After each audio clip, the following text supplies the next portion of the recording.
Kabanata 1661. Kumuha ng inisyatibo. Nang tanungin ni Nicole ang tanong na ito, hindi niya maipaliwanag na medyo malungkot. May iniisip siya.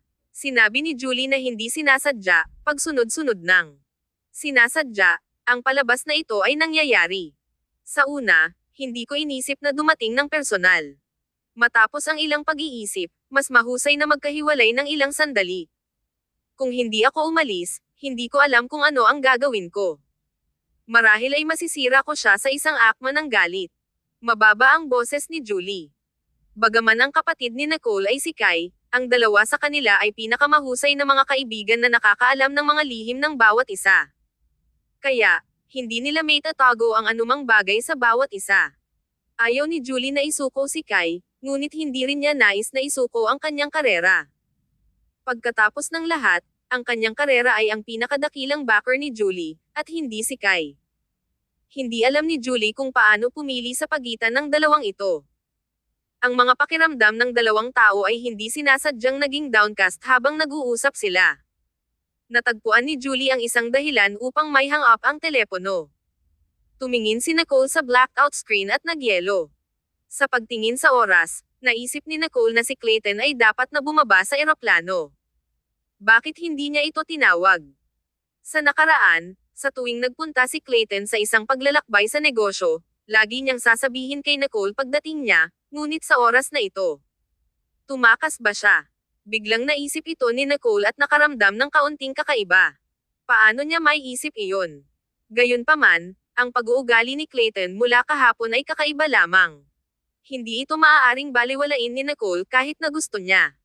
Matapos ang ilang pag-iisip, tinitigan ni Nicole ang pangalan sa kanyang telepono ng mahabang panahon at nag-click dito. Ang proseso ng paghihintay para kay Clayton na pumili ay tulad ng pagprito ng kanyang puso sa isang grid. Ito ay napakapahirap at hindi mapigilan. Sa mahabang paghihintay, naisip ni Nicole na walang sisigot sa telepono. Sa huling sandali nang malapit na siyang maghang, isang pamilyar na mainit na tinig ang biglang dumaan. Kumusta? Biglang nagbuntong hininga si Nicole. Ang kanyang puso ay naging normal sa pagtibok. Gayunpaman, ang kanyang kalooban ay agad na nalubog tulad ng isang paglubog sa isang pagsakay sa roller coaster. Bumangon lang ako at nalaman na nagpunta ka sa Liberty. Ano ang nangyari doon? Sinadya niyang gawin ang kanyang tinig bilang nakaka-relax hanggat maaari, hindi nais na marinig ni Clayton ang kanyang abnormality. Si Clayton ay tila nagmamadali tulad ng ginagawa niya. Ang ilang mga shareholders ay nais na gumawa ng isang comeback at snatched ang layo ng maraming mga proyekto. Ang pangkalahatang tagapamahala dito ay hindi makitungo sa kanila, kaya't ako ay tumingin upang makita. Kinurot ni Nicole ang kilay niya. Seryoso ba ito? Tumahimik si Clayton. Ayos lang. Dapat kong malutas ito. Huwag kang mag-alala. Sinabi ni Nicole, okay kung gayon. Kung kailangan mo ng tulong, magkakaroon ako ng isang tao. Maaari kang mga siwa sa mga formalidad. Sinabi ni Clayton, huwag kang mag-alala, malulutas ito sa lalong madaling panahon. Matapos silang makipag-usap sa dalawa, may isang sandali ng katahimikan. Walang nakakaalam kung ano ang susunod na sasabihin. Biglang sinabi ni Nicole, bakit ang tagal mo upang sagutin ang telepono ngayon? Pagkatapos magtanong, biglang nagkaroon ng panghihinayang si Nicole. Tumawa si Clayton. Ang aking telepono ay naubusan ng baterya at automatikong naka-off. I just recharged ito at natanggap ang iyong tawag. Nag-aalala ka ba? Ang kanyang tono ay tinged na may kaunting kagalakan. Si Nicole ay gaanong nasnort. Sino ang nababahala? Hindi ko lang alam kung anong oras na nagising ako ng biglaan, kaya tinawag kita. Si Clayton ay nag-stifled ng isang tawa at ubo. Okay kung gayon. Ano ang gusto mong pagbalik ko bilang isang regalo? Makeup o damit? Nag-isip si Clayton nang umalis ito. Kaagad, ang kadiliman at hindi kasiya siya sa puso ni Nicole ay napatay. Anuman. Nabalisa si Clayton. Napakahirap. Sinadya mong gawin itong mahirap para sa akin, ha? Tumawa si Nicole. Hindi ito mahirap para sa iyo. Gawin mo lang tulad ng nakikita mong akma. Ang duo ay nag-chat sandali at ibinaba ang tawag sa telepono. Nang tumingin si Nicole, nakita niya si Kai na nakatayo sa pintuan, mukhang galit na galit. Natakot si Logan na maputi ang kanyang mukha. Pre-President, sinira niya ang pintuan. Kabanata 1662. Bilang isang snitch. Agad na yumapekto si Logan at ipinaliwanag na hindi siya ang nagbukas ng pintuan para kay Kai. Nais ni Kai na basagin ang pintuan, kaya sino ang nangahas na pigilan siya. Pagkatapos ng lahat, si Kai ay uupo sa posisyon ni Grant sa hinaharap. Hindi kayang saktan ni Logan sina Kai at Nicole. Kaya, kahit na sinira ni Kai ang pintuan, walang nangahas na lumapit at pigilan siya. Tumahimik si Nicole, nag-clear ang kanyang lalamunan, at pinatay ang kanyang telepono. Kai, kailangan mong magbayad para dito. Logan, bilhin ang pintuan ng marmol na aleman na nagustuhan ko noong nakaraan at singilin ito sa aking ikatlong kapatid. Natigilan si Logan. Si Nicole ay walang kaunting galit. Sa halip, ang kanyang mga mata ay may isang pahiwatig ng kagalakan at isang ngiti ng ngiti. Agad, naintindihan ni Logan. Oo, Pangulo. Sinusubukan mo ba akong takutin? Hindi mo tinawag si Julie ngayon lang, di ba? Hindi gaanong pakialam si Kai tungkol sa pintuan. Nang kumatok siya sa pintuan kanina, bigla siyang nagkaroon ng epiphany. Paano magkakaroon ng isang pagkakataon? Si Nicole ay dapat na nagsisinungaling sa kanya. Gusto lang niyang makakita ng magandang palabas. Ang maliit na sinungaling na ito ay talagang nararapat na mabugbog para sa pagsisinungaling sa kanyang kapatid na ganyan. Itinaas ni Nicole ang kilay niya at tumingin sa kanya ng isang ngiti. Kai, iyon ba ang iyong sininungaling sa iyong sarili? Sinulyapan siya ni Kai. Naging pula ang mukha niya. Tumawa si Nicole. Kung iyon ay nagpapasaya sa iyo, kung gayon wala akong sasabihin. Biglang nabalisa si Kai. Tumungo siya sa harap ni Nicole, lumakad sa kanya sa ilang mga hakbang, at hinawakan ang kanyang kamay. Pakita mo ako ng iyong telepono. Gusto kong makita ito para sa aking sarili. Hindi ako naniniwala sa iyo. Kung nangahas kang magsinungaling sa akin. Bago matapos ni Kai ang kanyang walang awa na mga salita, maligaya na ibinigay ni Nicole ang kanyang nakalock na telepono. Si Kai ay bahagyang natigilan at tinatangkad ang kanyang mga labi. Kinuha niya ito at tiningnan ang kasaysayan ng tawag.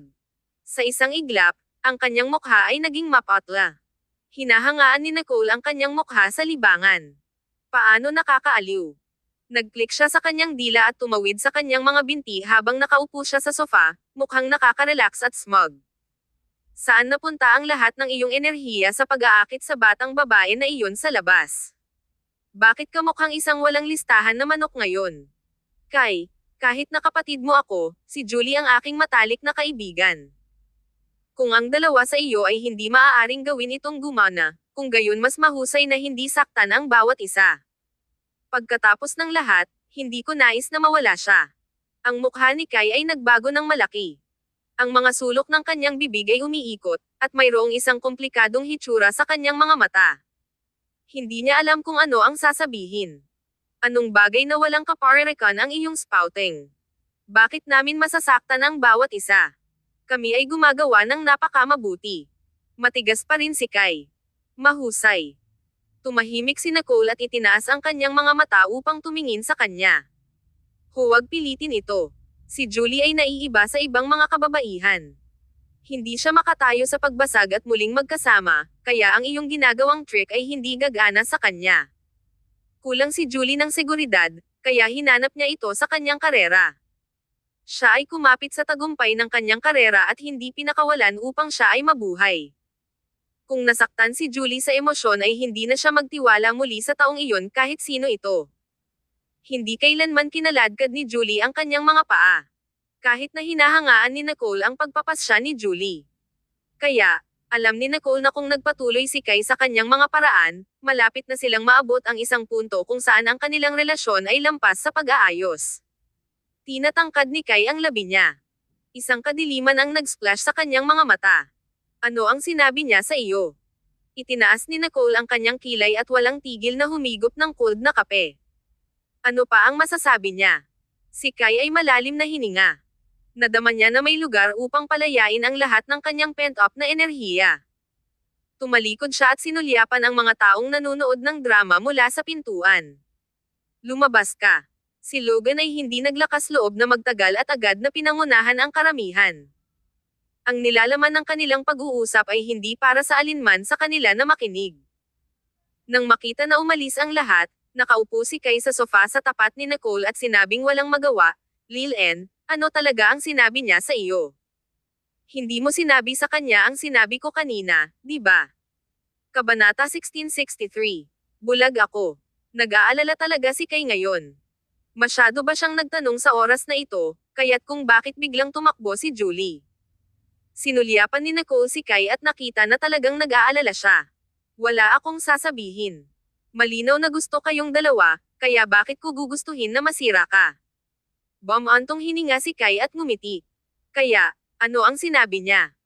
Ipinaliwanag mo ba sa kanya na hindi ako lamandi sa babaeng iyon? Si Nicole ay nagpakawala ng isang ilaw na pagtawa at tumingin sa kanya. Bulag ba ako noon? Nakita niya ito sa kanyang sariling mga mata, gayon pa man ay nangahas siyang sabihin na hindi ito totoo. Hinawakan ni Kai ang kanyang ilong sa pagkakasala.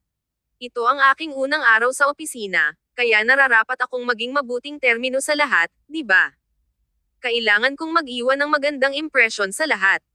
Kung hindi man, dapat ba akong maging katulad ng malamig na mukha, na naglalakad sa paligid tulad ng lahat ay may utang sa kanya? May plano si Kai para sa kanyang propesyonal na persona. Kahit na hindi siya maaaring maging maliwanag tulad ng siya ay nasa industriya ng libangan, hindi niya maiiwasan ang kanyang persona at dapat pa ring maging sentro ng pansin. Maraming tao sa paligid ng opisina. Kung ang isang tao ay biglang nagtala ng isang video o kumuha ng litrato na nagsasabing si Kai ay naglalagay ng mga hangin, kung gayon ang kanyang halaga ay mahuhulog sa wala. Alam ni Nicole na hindi maalis ni Kai ang kanyang ego ng tanyag na tao at sadyang hinimok siya. Kung gayon huwag makaramdam ng pagkakasala. Bakit ka natakot ngayon lang? Maraming tao ngayon. Paano kung kumakalat ang salita na ikaw ay isang playboy at gumawa ng isang bagay na wala? Maaari mong itapon ang iyong imahe sa bintana at simpleng huminto sa industriya ng libangan. Si Kai ay walang tigil na pursed ang kanyang mga labi. Medyo nagkasala siya. Hindi niya masyadong naisip ang mas maaga, na hindi niya nais na maging masaya si Grant sa kanyang unang araw ng trabaho sa gayon, sinasadya niyang makahanap ng ilang problema. Lil-en, kailangan mo akong tulungan. Malamig na ngumuso si Nicole. Tinulungan kita na habulin ang kanyang huling oras. Kung mawala ka sa kanya sa oras na ito, responsable ka. Bahagyang nagbago ang mukha ni Kai. Hindi ito masama, di ba? Medyo maganda ang pakiramdam niya sa kanyang sarili. Nisneered si Nicole. Kung nagpa siya talaga si Julie na makipaghiwalay sa kanya, iisipin pa ba niya na nagbabakasyon lang si Julie? Si Kai ay talagang mayroong isang likas na pakiramdam ng seguridad. Kung gayon hindi mo kailangang mabalisa. Maghintay na lang tayo at tingnan. Iniwan ni Nicole ang pangungusap na ito at tumayo, ngunit agad siyang pinigilan ni Kai. Lil-en, galit ba siya sa akin? Dapat ba akong pumunta sa Italia upang hanapin siya? Plano talaga ni Kai na gawin ito. Natigilan si Nicole at mabilis na pinigilan siya. Siyempre hindi. Kung umalis si Kai, sino ang mag-aalaga sa mga gawain ng kumpanya? Itinikom ni Nicole ang labi. Nag-isip siya at sa wakas ay nagsalita. Galit pa rin siya, kaya kung makikita ka niya, makakakuha lang siya ng mas inis. Kung pupunta ka, hihilingin mo lang ang problema. Pinapalakas lamang nito ang iyong salungatan. Inilipat ng mga salitang ito si Kai. Kinurot ni Kai ang kanyang kilay at tumanggo ang kanyang ulo. Kung gayon hindi ako pupunta. Ngumiti si Nicole. Aminin mo lang ang iyong pagkakamali. Walang mas mahusay kaysa sa isang malalim na pagmuni-muni sa sarili. Tumahimik si Kai. Bumagsak ang kanyang titig. Paano ako mali? Hindi ikaw. Tanong ni Nicole sa kanya. Sinabi ni Kai, paano ako nagkamali? Hindi ko rin siya kinutya tungkol sa paglabas sa gabi upang uminom kasama ang isang pangkat ng mga kalalakihan. Ikaw at si Yvette ay nagpunta din sa bar na iyon, di ba? Ang interogasyon ni Kai ay ginawang bahagyang natigilan si Nicole. Naalala ni Nicole na binanggit ni Yvette na ang may-ari ng bar ay nag-iwan ng sorpresa para sa kanila. Gayunpaman, masyadong nag-aalala si Nicole tungkol kay Clayton noon, kaya't umalis siya ng maaga. May nangyari ba pagkatapos? Kumurap si Nicole at nagkibit balikat. Kaya ano? Magiging normal ba para sa amin ang mga kababaihan na hilingin sa ibang mga kababaihan na escort na samahan tayo para uminom? Galit na galit si Kai kaya wala siyang masabi. Tinitigan niya ito ng mabuti.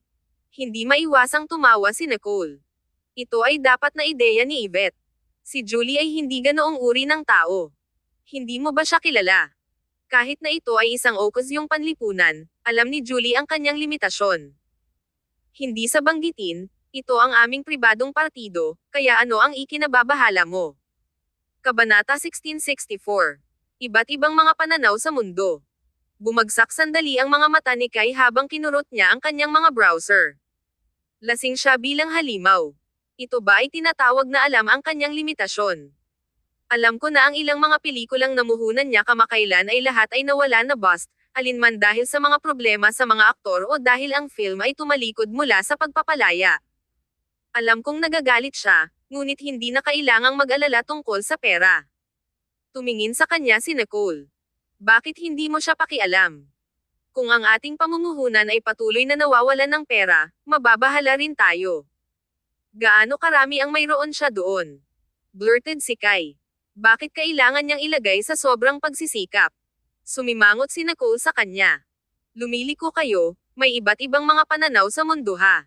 Ano ang sinabi mo? Nagretort si Kai. Pinakawalan ni Nicole ang isang ilaw na tawa. Una sa lahat, hindi ito isang maliit na halaga ng pera. Ito ay isang small na halaga ng pera sa iyo. Ito ang pera at pagsisikap ni Julie. Hindi siya kumuha ng isang sentimo mula sa iyo, kaya ano ang nagbibigay sa iyo ng karapatang tumingin sa kanya? Kailan ko siyang tingnan? Handa akong ibigay sa kanya ang aking pera, ngunit ayaw niya ito. Mabilis na nagsalita si Kai. Kung siya ay kalahati ng makapal na balat na katulad mo, hindi ko na kailangang mag-alala. Binuksan ni Nicole ang kanyang mouth. Huwag mo akong i-drag dito. Hindi rin ako makapal na balat na iyon. Bumantong hininga si Kai. Ayaw ko lang siyang mapagod. Gusto ko lang gawing mas madali para sa kanya, ngunit sa tuwing pag-uusapan namin ang paksang ito, nakikipag-away siya sa akin. Tumingin sa kanya si Nicole. Mangyaring ilagay lamang ang iyong sarili sa kanyang sapatos. Napakahalaga ng karera sa mga kababaihan. Kung hindi mo siya pinili sa pagitan mo at ng kanyang karera, tiyak na pipiliin niya ang kanyang karera. Kung nais mong makasama, pagkatapos ay kailangan mong malaman na tanggapin ang kanyang unang pagpipilian. Kapag iniwan mo siyang pumunta sa paglilibot sa ibang bansa, hindi kanya napigilan, di ba? Hindi nagsalita si Nicole. Kung hindi pa rin nauunawaan ni Kai kahit na pagkatapos nito, mas mabuti para sa kanilang dalawa na maghiwalay. Hindi dapat hadlangan ni Kai ang hinaharap ni Julie. Bukod sa magandang hitsura at emosyonal na katalinuhan ni Julie, marami siyang admirer. Ang sulok ng mga mata ni Kai ay umiikot. Tahimik siya at hindi siya nagsalita. Sa hapon, nagpunta si Grant sa opisina. Si Kai ay malinaw na mas mahusay. Nagpa siya si Grant na sa panahon ng pagbubuntis ni Ida, dadalo lamang siya sa mga mahahalagang kaganapan ng kumpanya. Si Kai ay dadalo sa lahat ng iba pang mga hindi kinakailangang bagay. Si Nicole ay maaari ring maging mas nakaka-relax. Liberty. Sloan Corporation. Ang hitsura ni Clayton ay nagdulot ng isang pukawin. Hindi masyadong nagulat si Clayton at dumiretso sa opisina. Itinulak niya ang bukas na pinto at nakita na ang silid ay napuno ng mga tao. Nakita ng mga tao na narito si Clayton at hindi sinasadya na tumayo. Iyon ay dahil ang pagkakakilanlan at vibes ni Clayton ay naiiba sa nakaraan. Siya ay isang tao na hindi na nila hindi papansinin. Pangulong Sloan, dumating ka lang sa oras. Ang mga taong ito ay nakakagulat. Ang nagsalita ay ang propesyonal na tagapamahala na inupahan niya, na ngayon ay ang kumikilos na pangulo ng Sloan Corporation. Ang isa pang matandang lalaki na may isang matatag na aura nag-sneered. Sinong Pangulong Sloan siya? Wala siyang isang maliit na pagbabahagi ng Sloan Corporation sa kanyang kamay. Hindi natin alam kung aling pamilya Sloan Corporation ang kabilang ngayon. Nang lumabas ang mga salitang ito, ang mga tao na naruroon ay nag-react. Gayunpaman, pinili ng karamihan sa mga tao na manahimik at napanood ang sitwasyon na umunlad. Ang shareholder na sumuporta kay Clayton ay tumawag sa may sakit at hindi naruroon marahil dahil ang sitwasyon sa oras na ito ay masyadong biglaang at nakakalito. Ang 29.5% ng Sloan Corporation ay nagbabahagi na ang pag-aari ni Quavon at Isaac ay biglang inilipat sa matandang lalaki na ngayon ay nakaupo doon na naghahanap ng away. Siya ang dating kaibigan ni Quavon at isang malayong kamag-anak ng pamilyang Sloan. Napakahirap niyang harapin. Tiyak na hindi madali para sa taong iyon na makita si Quavon. Tumayo roon si Clayton. Ang kanyang tingin ay walang tigil na lumibot at nakarating sa matandang iyon. Sinabi niya sa isang mapurol na tono, "Tama. Hindi mahalaga kung aling pamilya Sloan Corporation ang pag-aari. Ang mahalaga ay kung sino ang nangunguna dito." Kabanata 1665. Personal na mamili. Malamig na sumingit ang matandang lalaki. Ngayon, ang mga libro ng kumpanya ay mukhang kakilakilabot, walang kita. Mukhang libu-libong mga empleyado sa company ang mawawalan ng trabaho. Upang may save ang kumpanya, nagpasya akong suspindihin ang negosyo at iwasto ang pamamahala ng kumpanya. Nagsalita siya ng buong kumpiyansa. Ang lalaki ay hindi natatakot sa pagsalungat. Mahinahon na umupo si Clayton sa tapat niya at ngumiti. Kung gayon, paano mo planuhin na iwasto ito? Kahit na mayroon kang lahat ng mga pagbabahagi ng Quavon, hindi ka ang pinakamalaking shareholder. Kaya, natatakot ako na wala kang sasabihin sa pagwawasto ng pamamahala ng kumpanya. Tumawa ang matandang lalaki na parang nag-iinis siya. Clayton, hindi mo pa rin alam, di ba? Ngayon, ang tuktok at gitnang pamamahala ay sama-samang nagsumite ng kanilang mga titik sa pagbibitiw. Hinihiling nila sa iyo na isuko ang iyong posisyon bilang pangulo. Hindi mahalaga kung hindi ka sumasang-ayon na suspindihin ang negosyo. Maaari kang maghintay para sa mga ito na magbitiw. Sa ganoong paraan, ang buong kumpanya ay pupunta sa welga at ang mga proyekto ay titigil. Ang mga pagkalugi ay hindi nais na maging bilyon-bilyong dolyar sa isang araw. Tiningnan siya ni Clayton na may malamig at nakakatakot na titig, ang kanyang madilim na mata ay nagpapalabas ng isang siksik na ginaw. Ang mga tao sa paligid niya ay hindi naglakas loob na gumawa ng isang solong tunog. Hindi alam ni Clayton na ang mga bagay ay nakarating na sa gayong mabagsik na estado. Tila pinlano nila ito sa likod ng kanyang likuran para sa mahabang panahon. Hindi inaasahan ni Clayton na may kusang darating kahit na nakalock si Quavon. Ang matandang lalaki ay tumingin kay Clayton ng may kumpiyansa at ngumiti. Alam nating lahat na wala kang labis na pagmamahal sa pamilyang Sloan. Kung talagang interesado ka sa kumpanyang ito, hindi mo pa maililipat ang iyong karera sa Medianya. Gustong-gusto mo ang babaeng iyon sa Medianya. Dahil napili mo siya, dapat mo lang isuko. Sa hinaharap, kung ang korporasyon ng Sloan ay hindi maayos, ang mga bagay na kasama ng Sloan Corporation tulad ng sa iyo. At ang iyong kapatid, hindi namin hahabulin ang iyong responsibilidad. Naisip na ng matanda ang lahat para sa kanila. Naghihintay lang siya kay Clayton na tumanggo ang kanyang ulo. Ang silid ng pagpupulong ay hindi kapani-pani, walang tahimik. Walang nang ahas na huminga ng masyadong malakas. Ibinaba ni Clayton ang kanyang mga mata at pinag-isipan ng mahabang panahon, na parang tinitimbang niya ang kalamangan at kahinaan. Kung naisip ng lahat na makompromiso si Clayton, biglang tumunog ang kanyang telepono. Pinutol nito ang katahimikan sa pulong. Sa silid. Ang kanyang titig ay flickered, at nakita niya ang pangalan na kumikislap sa screen. Baby. Ang mga nakamamanghang mata ni Clayton ay agad na umaapaw sa lamang habang kinuha niya ang kanyang telepono at sinagot ang tawag. "Excuse me, kailangan kong saguti." Gayunpaman, hindi niya tiningnan ang kaunting paghingi ng tawad. "Babe, paano mo nalaman na gusto ko talagang marinig ang boses mo ngayon?" Hindi rin hinintay ni Clayton na magsalita si Nicole bago niya lantaran na sinabi kung ano ang nasa isip niya. Si Nicole ay mahina na nagyelo at tumawa. "Tumatawag lang ako upang ipaalala sa iyo na gumawa ako ng isang listahan ng lahat ng mga bagay na gusto ko. Hindi mo ito maibigay sa katulong at kailangan mo itong piliin ang iyong sarili, okay?" Bumantong hininga si Clayton. Malinaw na narinig ng mga tao sa silid ng komperensya ang kanyang mga salita. Ang ilan ay bumagsak pa sa kanilang mga panga sa pagkabigla. "Sobrang abala ako, ngunit nais mo akong personal na magpatakbo ng mga gawain para sa iyo. Hindi mo talaga alam kung paano masama ang pakiramdam para sa akin, di ba?" Si Clayton, na laging may sapat na gulang at matatag, ay magbubulong din sa isang babae. Tumawa si Nicole at sinabing, Ang panahon ay maganda sa mga araw na ito, kaya magmadali at tapusin ang iyong negosyo. Kapag bumalik ka, maglakbay tayo sa loob ng ilang araw. Nang marinig ito ni Clayton, lumalim ang ngiti sa kanyang mukha. Sige, maaari mong isipin kung saan mo nais pumunta. Aalis tayo kaagad kapag nasa bahay na ako.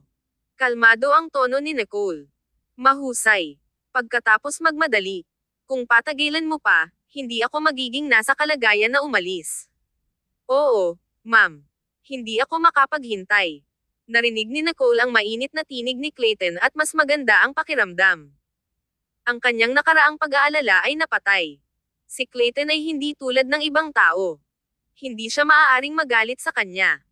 Hindi rin kailangang isipin ni Nicole ang mga saloobin ni Clayton o mag-alala tungkol sa pagkawala sa kanya.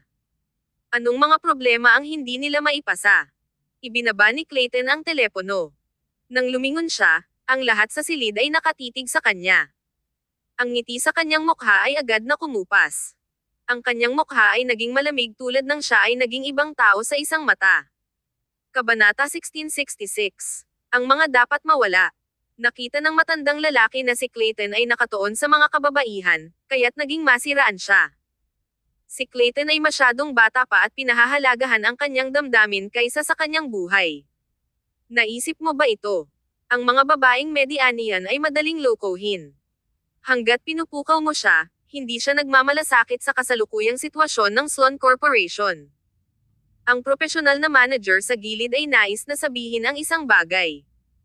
Ang kanyang mukha ay taut habang tinitingnan niya ang matanda at pagkatapos ay si Clayton, ngunit sa wakas ay pinili na panatilihin ang kanyang bibig. Inilagay ni Clayton ang kanyang telepono sa mesa kasama ang screen nito na nakaharap at nagsalita sa isang malamig na tono. Sa kasong iyon, tanggalin ang lahat ng mga pinuno ng kagawaran na nagsumite ng kanilang mga titik sa pagbibitiw. Sa isang iglap, ang hangin ay naging hindi gumagalaw at panahunan. Itinaas ng matandang lalaki ang kilay niya. Ano ang sinabi mo? Clayton sneered. Kung nais nilang umalis, walang makakapidyo sa kanila, kaya maaari silang umalis kung nais nila.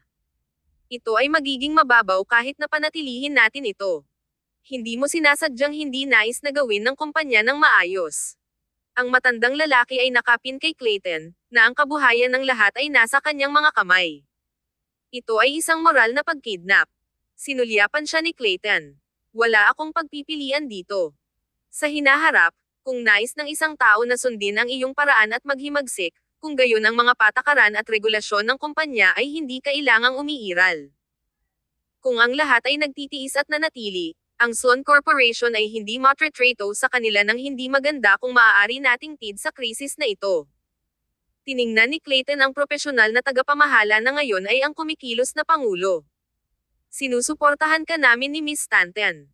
Hindi mahalaga kung mawalan tayo ng pera sa loob ng 5 taon na ito. Dalhin lamang ang pagkakataong ito upang linisin ang mga leeches. Ang pangungusap na ito ay malupit, kaya't ang mga naruroon ay nagsimulang nasa gilid. Bago ito, ang Sloan Corporation ay hindi kailanman nagkaroon ng maraming mga pagbabago, kaya maaari pa rin silang magpatuloy sa kita. Dahil napakadali, kahit na mas madali kaysa noong pinangungunahan sila ni Quavon, natitiyak nila na si Nicole ay sumuko sa Sloan Corporation. Dahil ang Sloan Corporation ay inabandona, walang mag-aalaga sa kung ano ito. Pagkatapos ng lahat, ang isang bumagsak na malaking korporasyon ay mas malaki pa kaysa sa isang maliit na kumpanya. Kaya, nais nilang makakuha ng isang bahagi ng kanilang pie. Matapos nilang magawa, pupunan ng Stanton Corporation ang agwat, kaya ano ang kinatakutan nila? Kaya, ang kanilang orihinal na plano ay upang ilagay ang presyon kay Clayton, pagkatapos ay bigyan siya ng ilang mga benepisyo upang siya ay maging isang bulag na mata dito at isuko ang tunay na kapangyarihan. Lahat ay magiging masaya pagkatapos. Gayunpaman, ang reaksyon ni Clayton ay hindi inaasahan. Ang mga espiritu ng kumikilos na pangulo ay itinaas. Tumingin siya kay Clayton. Magpahinga upang makuha ang iyong salita, Mr. Sloan. Hindi sa banggitin ang 5 taon, bigyan mo ako ng 3 taon upang linisin ang hindi maliwanag na mga account ng Sloan Corporation sa nakalipas na 10 taon. Kapag tapos na akong suriin ang mga account, tiyak na makakagawa ako ng kita. Pagkatapos ng lahat, ang mga libro ngayon ay mukhang may kita, Ngunit sa katunayan, wala silang isang sentimo.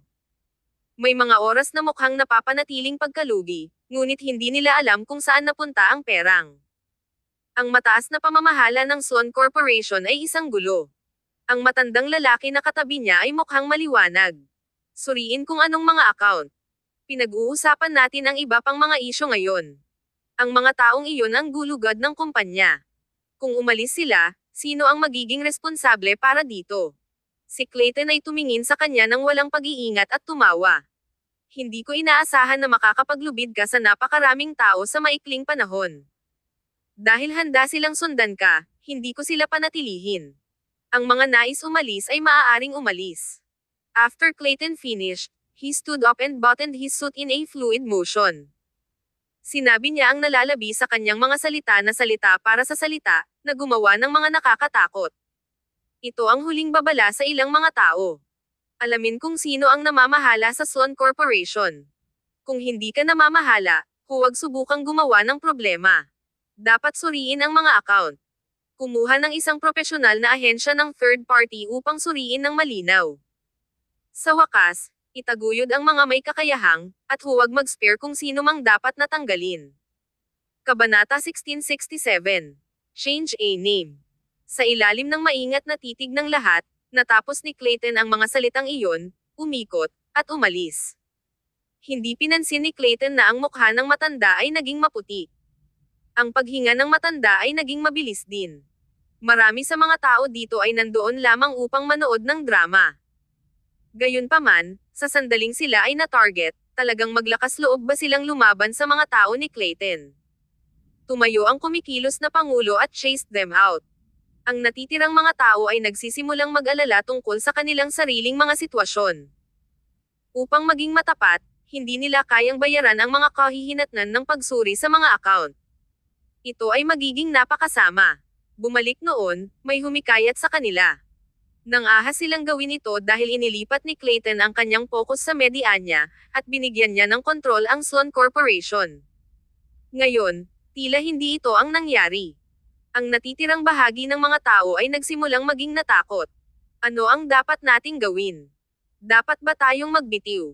Kailangan ko pa ring pakainin ang aking pamilya ng 5. Kung talagang magbitiw ako, paano ko sila pakainin? Dapat ba silang magutom? Huli na ba na ibalik ang sulat sa pagbibitiw? Dapat ba tayong pumunta kay Ginoong Sloan ngayon upang malinaw na hindi natin alam ang tungkol sa matter na ito? Napaka-kooperatiba ko sa bagong boss. Mayroon akong maraming mga proyekto sa kamay na malapit nang makakuha ng mga bonus. Magiging alikabok ba lahat ngayon? Manahimik ka. Ang matandang lalaki ay sumigaw. Ang kanyang mukha ay labis na glum. Galit na galit siya kaya tumayo siya at umalis. Ang natitirang bahagi ng mga tao ay tumingin sa bawat isa at hindi alam kung ano ang gagawin sa isang iglap. Nahuli ng kumikilos na pangulo si Clayton. Mr. Sloan, maaari ba tayong mag-usap sandali? Tumahimik si Clayton at tiningnan ang oras. Mayroon pa siyang oras. Oo naman. Nagpunta sila sa Pangulo Office. Ibinuhusan ng kumikilos na Pangulo si Clayton ng isang tasa ng kape, ibinigay ito, at ngumiti. Salamat sa darating sa oras ngayon. Kung hindi, hindi ko talaga malalaman kung paano makayanan ang lahat ng ito. Ipinahayag ni Clayton ang kanyang pag-unawa.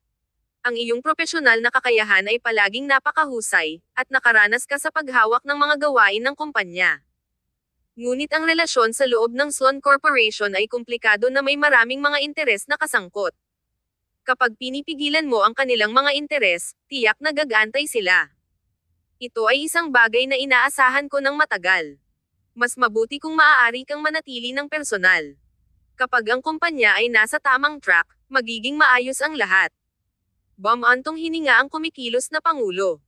Ang pinakamahirap na bagay ay hindi nagpapalawak ng negosyo ngunit panloob na pagtatalo. Ang mga interes na kasangkot sa Sloan Corporation ay komplikado, na kung saan ay ganap na naiiba sa modernong estilo ng pamamahala. Kung hindi man, ang kumikilos na pangulo ay hindi masyadong mabalisa. Tumahimik si Clayton. Hindi ako interesado. Mayroon akong mas mahahalagang bagay na dapat gawin. Ang kumikilos na pangulo ay blurted. Tulad ng pagpapaligaya sa iyong kasintahan. Tumingin siya kay Clayton na may kahulugan at ngumiti. Mr. Sloan, ikaw ay lubos na romantiko. Sa palagay ko totoo na kahit na ang mga bayani ay may kahinaan para sa mga kagandahan ng isang magandang babae. Umiling-iling si Clayton at walang magawa na pinched ang kanyang tulay ng ilong. Ang kasintahan ko ay mas mahalaga kaysa sa walang katuturang ito. Hindi ako mag-aaksaya ng oras sa mga bagay na ito. Sinabi ng kumikilos na Pangulo, bueno, madali para sa iyo na sabihin. Para sa mga sweldo na tulad namin, kailangan nating magtrabaho upang mabuhay, Mr. Sloan, kailangan kong paalalahanan sa iyo na sa sandaling umalis sila, ang kumpanya ay talagang makakapagpigil. Ang mga kahihinatnan ay maaaring maging mas masahol kaysa sa iniisip mo. Si Clayton ay nag-fumbled sa kanyang mga cufflink at naisip ng ilang segundo bago siya nagsalita sa isang mababang tinig. Dalhin ang pagkakataong ito upang baguhin din ang pangalan ng kumpanya. Nagbago ang mukha ng kumikilos na Pangulo. Ibig mong sabihin.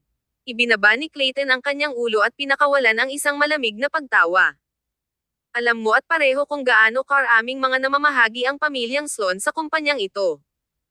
Upang maging matapat, kahit na binago natin ang ating pangalan sa Stanton Corporation, hindi ito labis na galit. Ngunit ang Stanton Corporation ay hindi pumayag na sakupin ang gulo na ito, kaya hindi nila nais na mag-alaga. Itinapon nila ang bilyon-bilyong dolyar dito para lamang may bulalas ang kanilang galit. Baguhin natin ang ating pangalan at magsimula. Kung tungkol sa kung gaano katagal dapat nating suspindihin ang mga operasyon. Kabanata 1668. Baguhin ang pangalan at magpatuloy. Si Clayton ay tahimik para sa isang moment bago siya nagsalita ng walang pag-iingat. Ang mga nais umalis ay tiyak na mag-aalis ng ilang mga tao, kaya huwag pilitin silang sabihin. Magpatuloy na magbayad ng sweldo sa natitira na manatili hanggang sa bumalik tayo sa track.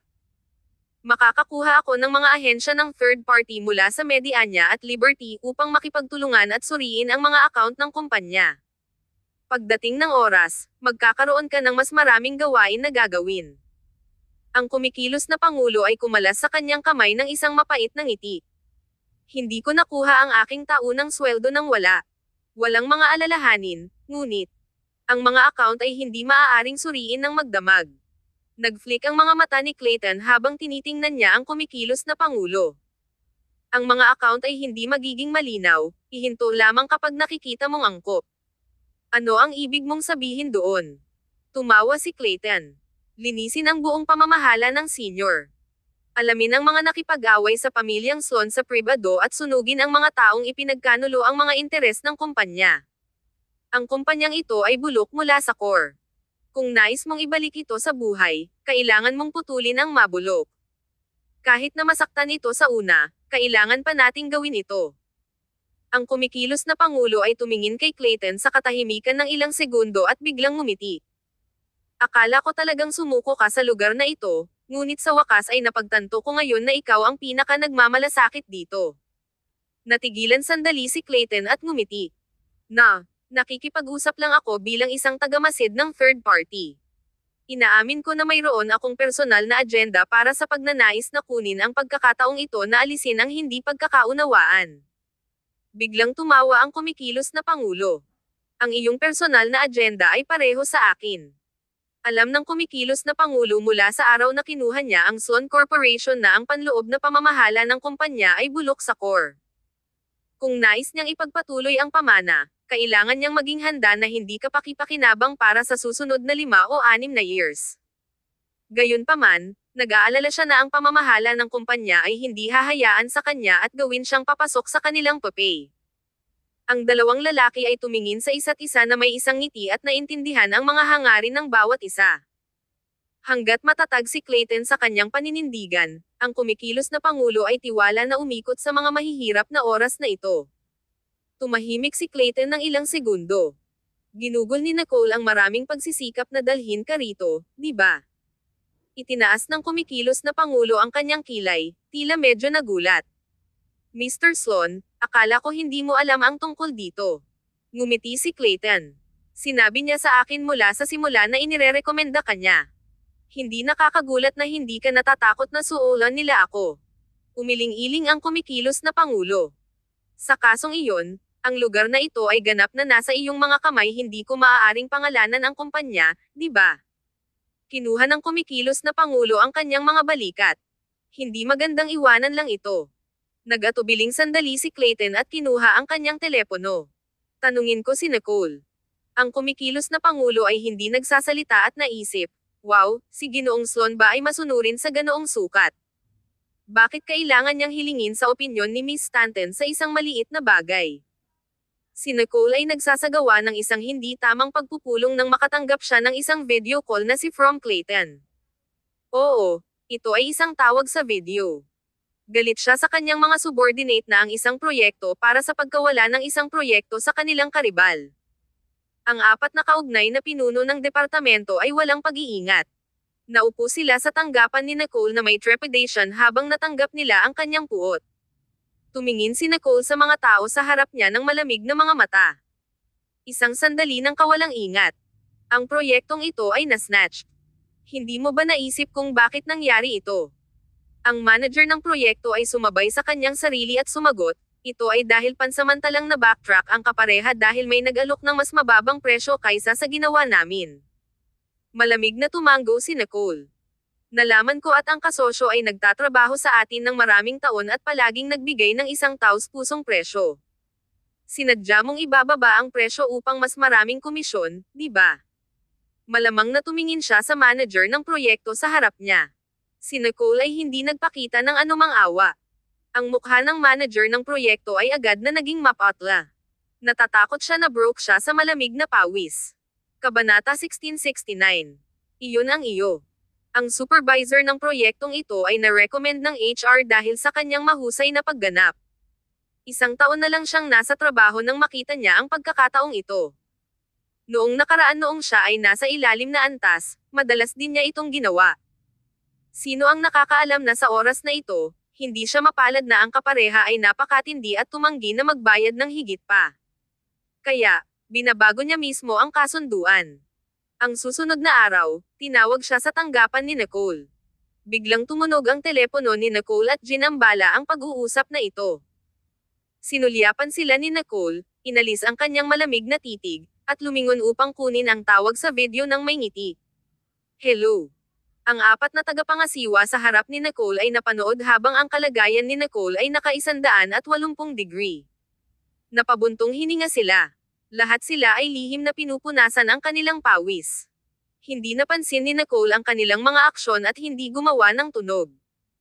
Hindi man lang siya nag-abala na hayaan silang umalis ng ilang sandali. Ang gwapong mukha ni Clayton ay lumitaw sa video call. Napangiti siya ng mahina. Hindi kita ginulo, di ba? Tumawa si Nicole. Syempre hindi, anong meron? Inipat ni Clayton ang kamera ng telepono sa kumikilos na pangulo sa gilid, na binati rin si Nicole, kumusta, Miss Stanton? Lumalim ang ngiti ni Nicole. Kaya, hindi mo pa natapos ang iyong negosyo. Sinabi ni Clayton, may isang bagay na nais naming talakayin sa iyo. Hindi ba ikaw ang may pangwakas na sinabi sa lahat? Binigyan talaga ni Nicole si Clayton ng nararapat na paggalang sa harap ng mga tagalabas. Tumawa si Clayton. Ibinaba niya ang kanyang mga mata ng isang ngiti, at pagkaraan ng ilang sandali, itinaas niya ang kanyang ulo at umubo. Kung gayon nais namin ang iyong opinyon. Sige. Plano kong baguhin ang pangalan ng Sloan Corporation. Ano sa palagay mo?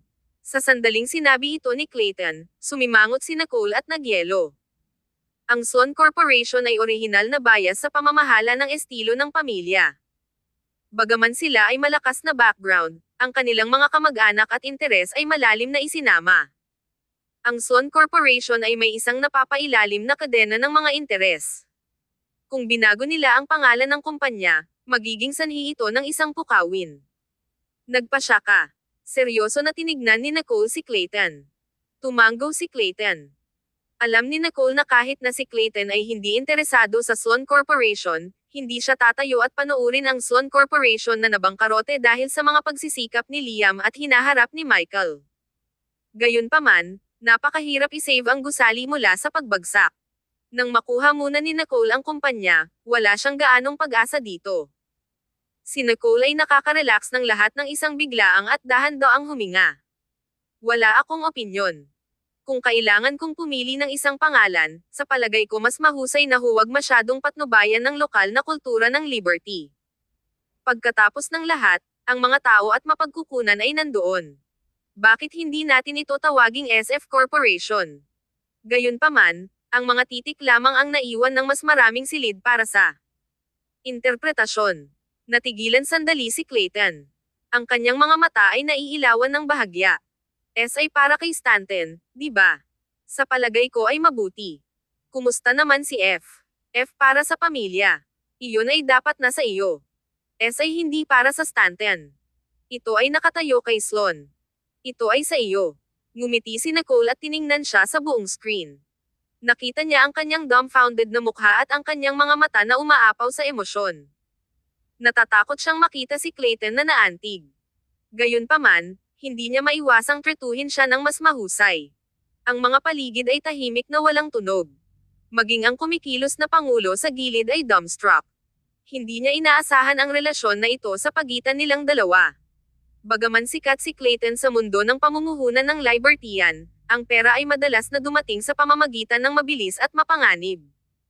Hindi ito matatag tulad ng pag-set up ng kanyang sariling negosyo. Kung si Clayton ay talagang kasama ni Nicole, pareho silang katumbas mula noong ang isa noon ay mayaman at ang isa pa ay may background. Gayunpaman, si Clayton ay nasa kawalan dahil ang kanyang mga ugat ay nasa Liberty. Inisip ng kumikilos na pangulo na ang isang kabataang babae mula sa isang mayayamang pamilya ay tiyak na unahin ang sarili at unahin ang kanyang mga interes kaysa sa kanyang damdamin. Gayunpaman, nang dumating si Nicole sa pangalang iyon ng walang pag-aatubili, nakakagulat na inilagay niya ang huling pangalan ni Clayton sa harap. Kaagad, humanga ang acting manager. Kabanata 1670. You're not the only one. Tumawa si Clayton. Well, pareho tayong may sariling mga interpretasyon, ngunit ito ay isang magandang pangalan. Gagamitin na natin ito. Maaari itong lokohin ang iba at aliwin ang kanilang sarili ng sabay. Masayang itinaas ni Nicole ang kilay niya. Well kung gayon, iiwan ko ang gulo na iyon sa Liberty sa iyo. Huwag kang magkapagod ng labis. Siguraduhin na magpahinga ka. Itinaas ni Clayton ang kilay niya. Okay, ngunit mukhang hindi na ako makakabalik kaagad. Aabutin ng kahit ilang araw para sa sitwasyon na magpapatatag. Si Nicole ay medyo tamad at nabigo. Okay, ito ang iyong tawag. Kung maantala mo ako mula sa isang bakasyon, mananagot ka sa mga kahihinatnan. Siya ay kalahating biro na nakababa ang telepono. Nakita ni Nicole ang apat na supervisor sa harap niya at agad na binago ang kanyang ekspresyon. Malamig ang tingin niya. Kaya, sino ang kukuha ng responsibilidad para sa kasosyo na ito na sumisira sa kontrata? Walang sino man ang inaasahan na ang saloobin ni Nicole ay maaaring magbago ng napakabilis. Mas maaga, sinasagot lang niya ang telepono ng maligaya, ngunit sa isang mata, naging malamig siya. Ang mga tao na naruroon ay natatakot na ang kanilang mga mukha ay namutla. Hindi sila naglakas loob na lokohin si Nicole dahil siya ay walang awa. Noong nakaraan, sinubukan ng ilang mga tao na mag-instigate ng pagtatalo sa pagitan ng mga kapatid ng Stanton upang makipagkumpetensya para sa mga interes. Gayunpaman, ang mga taong iyon ay tinanggal ni Grant sa sandaling gumawa sila ng isang paglipat. Kaya, walang nangahas na madaling lokohin ang Stantons. Ang manager ng proyekto na namamahala ay naging mapatla. Miss Stanton, tiyak na masisiyasat ko ang bagay na ito sa lalong madaling panahon. Kung ito ang ginagawa ng mga subordinate, tiyak na hindi ko hahayaan silang mag-hook. Tumawa si Nicole. Mukhang gusto niyang makahanap ng isang scapegoat. Ang kanyang mga mata ay malamig na lumusot sa mukha ng lalaki at tinitigan siya sa katahimikan para sa ilang segundo. Bigla niyang binuksan ang bibig niya. Paano kung ito ay magiging ikaw? Ang kanyang gaanong sinasalita na mga salita ay naging nanginginig ang lalaki. Ang kanyang mukha ay miserably puti, at ang kanyang buong katawan ay tumigas. Antsy siya. Ang hangin ay tila nagyelo. Ang lalaki ay hindi naglakas loob na magpatuloy. Ibinaba ni Nicole ang kanyang titig, tiniklop ang kanyang mahahabang mga binti, at nakasandal sa likuran ng backup ang upuan. Kumuha siya ng isang stack ng mga materyales mula sa isang tabi at itinapon ito sa harap niya. Ang bagay na ito ay naimbestigahan ng malinaw. Dahil nagdulot ka ng napakalaking pagkawala sa kumpanya, hindi ka na namin tiisin. Miss Stanton. Agad na tumayo ang lalaki. Matapat ako sa kumpanya. Nilikha ko ng maraming kita para sa kumpanya. Walang dahilan para lang. Nag-aalala siya. Ito ay isang maliit na sipa lamang. Ako ba ang nag-iisa sa kumpanya na kumukuha ng mga sipa? Sa pagtatapos ng araw, siya ay masungit. Napanood si Nicole sa katahimikan. Pagkatapos niyang magsalita, nagpakawala siya ng isang light laugh. Tama ka, hindi ka lang ang nasa kumpanya na kumuha ng mga sipa. Ngunit ikaw lamang ang nagamit ang kickback na ito bilang isang kondisyon upang i-blackmail ang aming kliyente at nasample sa mukha. Maaaring wala itong anuman kung ang bagay na ito ay hindi napansin. Gayunpaman, ang kasosyo na ito ay isang matandang kaibigan na nakikipagtulungan sa Stanton Corporation mula nang si Floyd ang namamahala. Si Nicole at Grant ay palaging pinahahalagahan at iginagalang ang kooperasyong ito sa kumpanyang ito. Nakikipagtulungan sila sa orihinal na presyo sa loob ng mga dekada. Bagaman hindi ito gaanong kita, sapat pa ito. Ang kooperasyon sa pagitan ng dalawang pamilyang ito ay dahil lamang sa pagkakaibigan. Gayunpaman, tinawag ng kapareha si Floyd na humingi ng tawad at sinabi na hindi na sila makikipagtulungan sa hinaharap. Hindi ito itinuturing na isang maliit na bagay. Kung hindi nila mapapanatili ang kanilang pangako, higit pa sa mga naturang kaganapan ang magaganap sa hinaharap. Ang mga leeches ay magpapatuloy sa pagpapakain sa ilalim. Miss Stanton, nais kong makipaglaban para sa higit pang kita para sa kumpanya. Matapos ang napakaraming taon ng kooperasyon, dapat din nating itaas ang aming mga presyo. Kung hindi man, hindi ito patas sa ibang mga kasosyo. Ang taong iyon ay nagsimulang magbago ng kurso. Naisip niya na siya ay makatarungan at nakatayo para sa kumpanya. Kabanata 1671. You want to bribe me. Mahinang sumulyap si Nicole sa manager ng proyekto. Ang kanyang tono ay sobrang lamig. Sigurado ako na ang iyong hinalinhan ay dapat na malinaw na sa iyo na ang kasosyo na ito ay naiiba sa iba. Hindi mo dapat banggitin ang pagiging patas. Ang mga presyo na ginagawa namin sa publiko ay mga lihim ng industriya.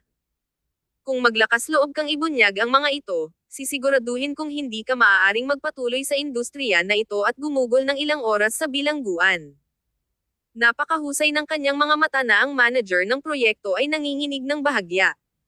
Mabilis niyang iniwasan ang kanyang tingin. Wala na siyang masabi. Tiningnan sila ni Nicole ng isang nagyayelo na aura. Bumalik ka sa iyong mga mesa at maghintay para sa hatol ng kumpanya. Hayaan akong ipaalala sa iyo na maaari ka pa ring gumawa ng para sa iyong mga pagkakamali bago lumabas ang mga resulta. Ang apat na lalaki ay nakaupo doon. Ang kanilang mga katawan ay tumigas, at walang nang ahas na tumingin sa bawat isa. Umalis sila sa opisina na may madilim na mukha. Si Nicole ay humigop ng kape at nakita si Kai na kumakatok sa pintuan at naglalakad. Bakit ka nagalit? Huwag makakuha ng mga wrinkles. Pinahihit ni Nicole ang mga mata sa kanya. Ito ay wala kumpara sa kung ano ang gagawin ni Grant. Makakakuha siya ng pulisya upang mamagitin at hindi magpapakita ng anumang awa. Gayunpaman, hindi nais ni Nicole na gumawa ng isang malaking pagkabahala. Nais niyang husayin ito ng pribado at itapon ang mga taong iyon laban sa kanilang sarili upang kailangan lang niyang umupo at umani ng mga resulta. Inilagay ni Kai ang dessert na hawak niya sa kanyang mesa. Tiramisu. Subukan mo ito. Itinaas ni Nicole ang kanyang mga eyebrows. Gusto mo akong suhulan? Sok-sok. Kapag nakaupo ka sa posisyon na ito, nakalimutan mo na ako ang iyong kapatid. Pinahihit ni Kai ang kanyang mga mata. Bakit ko kakailanganin na mag-aaksaya ng pera upang suhulan ka? Tumingin si Nicole sa kanya para sa sandali at kinuha ito ng isang ngiti. Pagkatapos salamat, pangatlong kapatid. Bahagyang tumanggo si Kai at nadama na hindi nagsasalita ng kanyang sycophantic na hitsura. Tumahimik siya at tinanong siya ng pansamantala. Nakipag-ugnay ba sa iyo si Julie? Bago palunukan ni Nicole ang cake, nais niyang iluwa ito. Mabilis na tinakpan ni Kai ang kanyang bibig at binalaan siya. Hindi mo ito mapupuksa. Kinain mo na ito, kaya sabihin mo sa akin. Huminga ng malalim si Nicole. Alam niya na walang libreng tanghalian sa mundong ito. Wala. Hinawakan ni Kai ang kanyang ilong. Kung gayon dapat mong gawin ang inisyatibo upang makipag-ugnay sa kanya, di ba? Hindi siya masyadong naramdaman ng 2 araw na ito. Hindi ko alam kung regular siyang kumakain. Hindi niya gusto ang pagkain sa ibang bansa, kaya sabihin sa kanya na kumain sa mga restoran na may internasyonal na lutuin. Huwag lamang tumira para sa isang bagay na simple bilang isang pagkain. Ang mga sulok ng bibig ni Nicole ay umiikot habang nakikinig siya kay Kai na sumulpot tungkol sa kanyang mga alalahanin para kay Julie. Hindi mapigilan ni Nicole ang pagtap sa kanyang telepono upang lihim na tawagan si Julie. Bumantong hininga si Kai at umupo sa desk ni Nicole, naghahanap ng walang listahan na parang siya ay iiyak. Sa tuwing naiisip ko siya na hindi kumakain ng maayos, hindi ko makakain ng aking sarili. Nahihirapan akong lunukan ang isa pang kagat ng pagkain. Sa palagay ko ay mahal na mahal ko siya. Ngunit alam kong galit si Julie sa akin. Hindi niya ako papayagan na makipag-ugnay sa kanya at hindi ako papayag na tawagan ko siya. Kung tatawagan ko siyang makakain ng isang pagkain. Si Nicole ay hindi nagsasalita habang tinitigan niya ang emosyonal na pagganap ni Kai. Kung hindi sinagot ni Julie ang tawag, mag-hang up si Nicole dahil natatakot siya na gagawing gag si Julie kapag narinig niya ito. Tumingin si Nicole kay Kai nang walang pagsasalita. Ang kanyang malahalimaw na gwapong pangatlong kapatid ay mukhang hindi nasaktan at naging tulad ng isang taong may sakit. Tila mahuhulog siya kung binigyan lang siya ng isang light push. Nagubo siya. Tapos ka na ba? Tunay na pinagsisihan ito ni Nicole. Kabanata 1672. Ibigay ito sa kanya ng diretso. Sumimangot si Kai at tumagilid ang kanyang ulo ng 45 degree upang tumingin sa langit. Ang tiramisu na iyon ay dapat na dessert ni Julie. Ito ay naging ugali kong maghanda ng tsaa ng hapon para sa kanya. Ngayon, hindi ko ito may hatid sa kanya, kaya't nakakuha ka ng isang mahusay na pakikitungo. Hindi nagsalita si Nicole. Kaya, dapat ba siyang magpasalamat? Kung ako si Julie, itatapon kita ng matagal na. Si Nicole ay sumulyap sa screen ng kanyang telepono. 3 minuto ito mula nang tumawag, ngunit hindi gumawa ng tunog si Julie.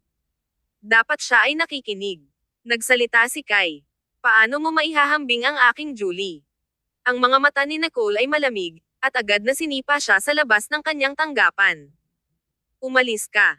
Nawala lang si Nicole, at naiinis ulit kay Kai. Alam ni Kai na hindi siya maaaring masaktan sa kanya at tumakbo palayo ng isang ungol. Huminga ng malalim si Nicole bago kunin ang telepono. Jules, narinig mo ba iyon? Ang aking ikatlong kapatid ay marahil nababaliw. Dapat kong makuha siya ng isang psychiatrist. Ang tao sa kabilang panig ng tawag ay tahimik na nakinig at tumawa.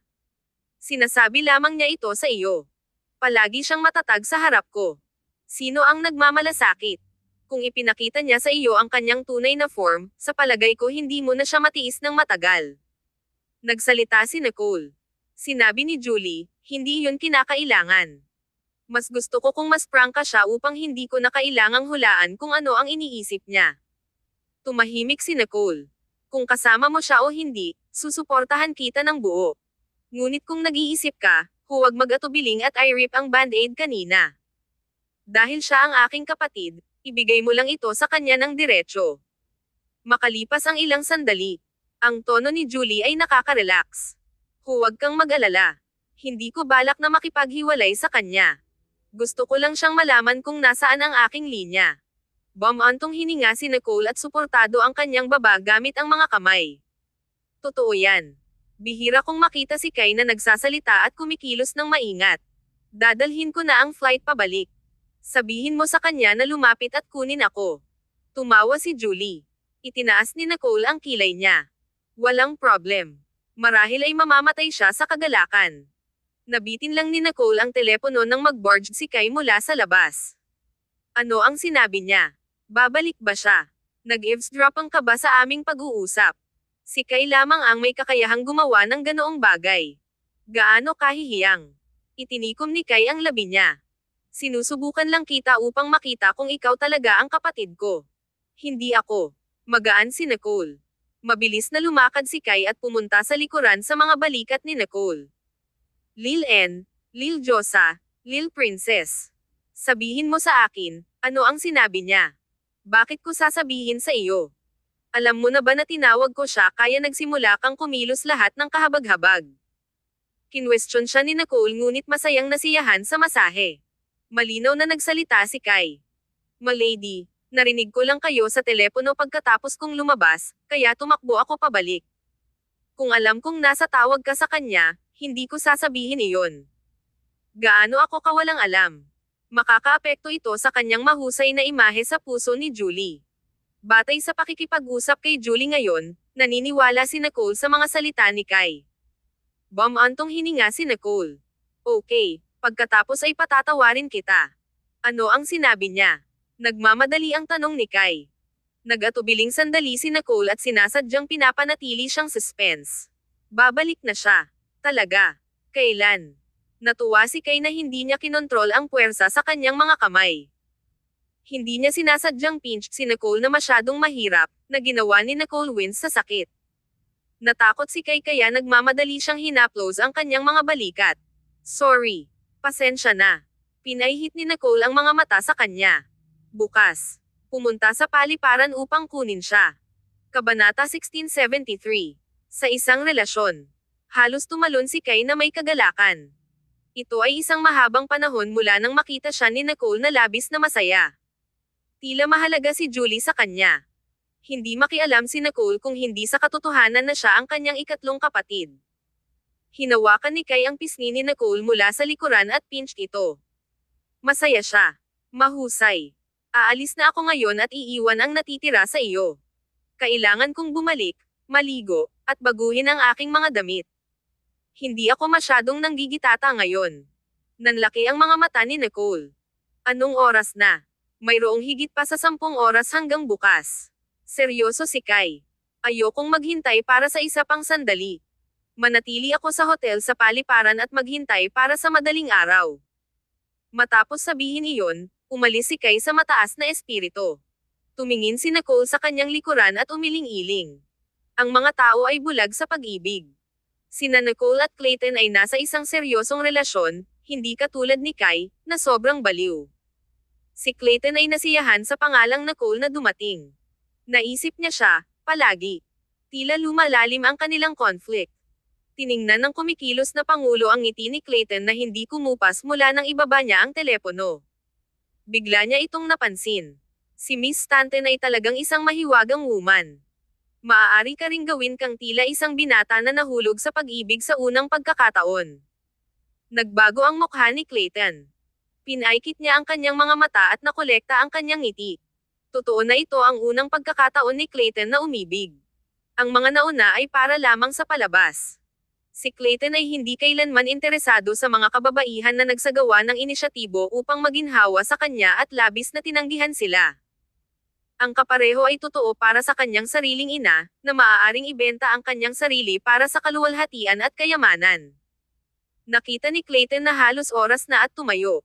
Pinanatili siya ng kumikilos na pangulo at nalilito pa rin. "Mr. Sloan, nagmamadali ka bang bumalik para sa isang date? Ang mga bagay dito ay kakailanganin ng ilang oras upang patatagin. Ikaw at si Miss Stanton ay may mahabang hinaharap, kaya mas mahusay na malutas muna ang agarang krisis na ito." Tumawa si Clayton. Ang kanyang mga aksyon ay lantaran at makinis, at ipinakita niya ang kanyang pag-ibig ng walang takot. "Siyempre, hindi pa ako babalik. Hiniling sa akin ng aking kasintahan na ibalik ang ilang mga bagay para sa kanya, kaya kailangan kong bilhin sila ng personal. Nang maglaon, tatawagan ko siya upang piliin niya ang mga item mismo. Ang mall ay malapit nang magsara, di ba?" Hindi alam ng kumikilos na pangulo kung paano tumugon. Siya ay nababagabag. Mabilis na nagbago ang eksenang ito, di ba? Hindi ba mas mahalaga ang krisis ng kumpanya ngayon? Nagmamadali si Clayton na bumili ng isang bagay para kay Nicole. Itinikom ng kumikilos na pangulo ang kanyang mga labi at hindi alam kung ano ang sasabihin sandali. Tumingin si Clayton sa kanyang relo, itinaas ang kanyang mga mata, at tinanong siya. "Wala kang kasintahan, di ba?" Tumanggo ang kumikilos na pangulo. Tiyak iyon. Kahit na ang kumikilos na pangulo ay may kaunting mga babaeng kasama sa paligid niya, wala siyang regular na kasintahan. Ayaw lang niya na mag-aaksaya ng oras at lakas sa mga kababaihan. Umiling-iling si Clayton. Pagkatapos, walang ipaliwanag. Kung gayon hindi mo maiintindihan ang aking kalooban. Ang krisis na ito ay hindi karapat-dapat sa aking oras, mas gugustuhin kong pumili ng lipstick at pabango para sa aking kasintahan. Ang kumikilos na pangulo ay hindi nagsasalita. Si Clayton ay naglakad na ng isang ngiti sa kanyang mukha. Hindi maintindihan ng kumikilos na pangulo kung gaano kasaya ang malaman ang pagkakaiba sa pagitan ng mga code ng kulay ng kolorete at iba't ibang mga pabango. Nagpunta si Clayton sa mall, at hindi nag-iisa syempre. Dinala niya si Roland. Si Clayton ay hindi mukhang masyadong mapagpakumbaba bilang isang pangulo. Bagaman nadama ni Roland na ang pagpili ng mga bagay na ito ay isang pag-aaksaya ng oras, dahil ito ay para kay Nicole, sulit ang oras na nasayang. Ito ay lamang na hindi niya inaasahan na sineseryoso ni Clayton ang bagay na ito. Nang sila ay nasa mall, kinuha ni Clayton ang kanyang telepono at tiningnan ang listahan na ipinadala ni Nicole, pagkatapos ay suriin ito ng paisa-isa. Naisip din ng mga dadalo sa tindahan na si Clayton ay isang personal na mamimili lamang. Lumitaw si Roland at sinabing, Mr. Sloan, bakit hindi mo lang ito balutin at ibalik ito para kay Ms. Stanton na pumili ng dahan-dahan? Bakit ang oras ng pag-aaksaya sa pamamagitan ng paghahambing ng isang item sa isa pa? Si Clayton ay nagtapon sa kanya ng isang sidilong sulyap. Walang paraan. Ang kanyang mga mata ay pagod. Hindi nagsalita si Roland. Naramdaman niya na gumawa lang siya ng tanga sa kanyang sarili. Kabanata 1674. Malayo ka na. Ang dalawang lalaki ay tumungo hanggang sa sarado ang mall, at nagdala sila ng maraming mga bag sa kanila. Nadama ni Roland na hindi pa siya naging matulungin sa kanyang kasintahan dati. Ngayon, lumitaw ang isang alon ng pagkakasala. Gayunpaman, nawala ang pagkakasala. Iyon ay dahil ayaw ni Roland na muli itong dumaan. Si Clayton ay nasiyahan at nagpadala ng isang video kay Nicole. Binili ko ang lahat sa iyong listahan maliban sa isang limited edition na lipstick. Sinabi nila na darating ito bukas, kaya babalik ako bukas upang makuha ito. Di nagtagal, sumagot si Nicole na may isang thumbs up emoji. Agad nang ngumiti si Clayton ng kagalakan. Ito ay nagkakahalaga ng sakit at pagdurusa. Sa gabi, tumingin si Clayton ng ilang mga dokumento para sa isang habang at hindi mapigilan ang pagkuha ng inisyatibo upang makipag-ugnay kay Nicole.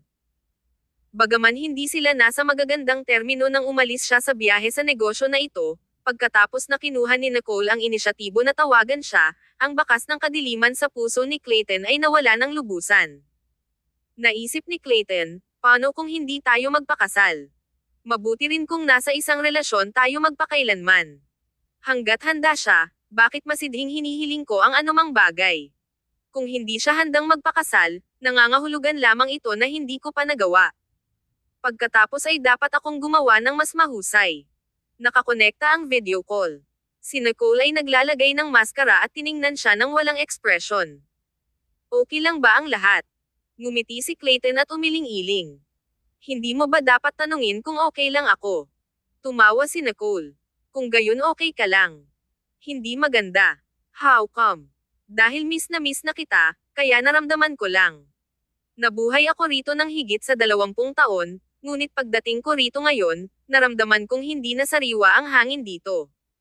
Matapat na ibinahagi ni Clayton ang kanyang puso. Naisip niya na siya ay isang mahusay na artista. Nang marinig ito ni Nicole, tumawa siya at tinanggal ang kanyang maskara. Ang kanyang mukha ay kumikinang at makinis. Mr. Sloan, ang iyong posisyon ay hindi sapat na matatag. Yumuko si Clayton at tumawa. Tiningnan niya ang taong nasa video. Baby, nakikita ko habang nagpapatakbo ako ng mga gawain para sa iyo buong hapon sa mall, maaari ba akong gumawa ng isang maliit na kahilingan? Malakas na itinaas ni Nicole ang kanyang baba at inabot ang isang daliri upang aprubahan ang kanyang kahilingan. Ano ito? Ang mga mata ni Clayton ay nagdilim ng kaunti. Gusto mo bang maligo? Kinurot ni Nicole ang kanyang mga browser at hindi tumugon sandali. Malapit na ako.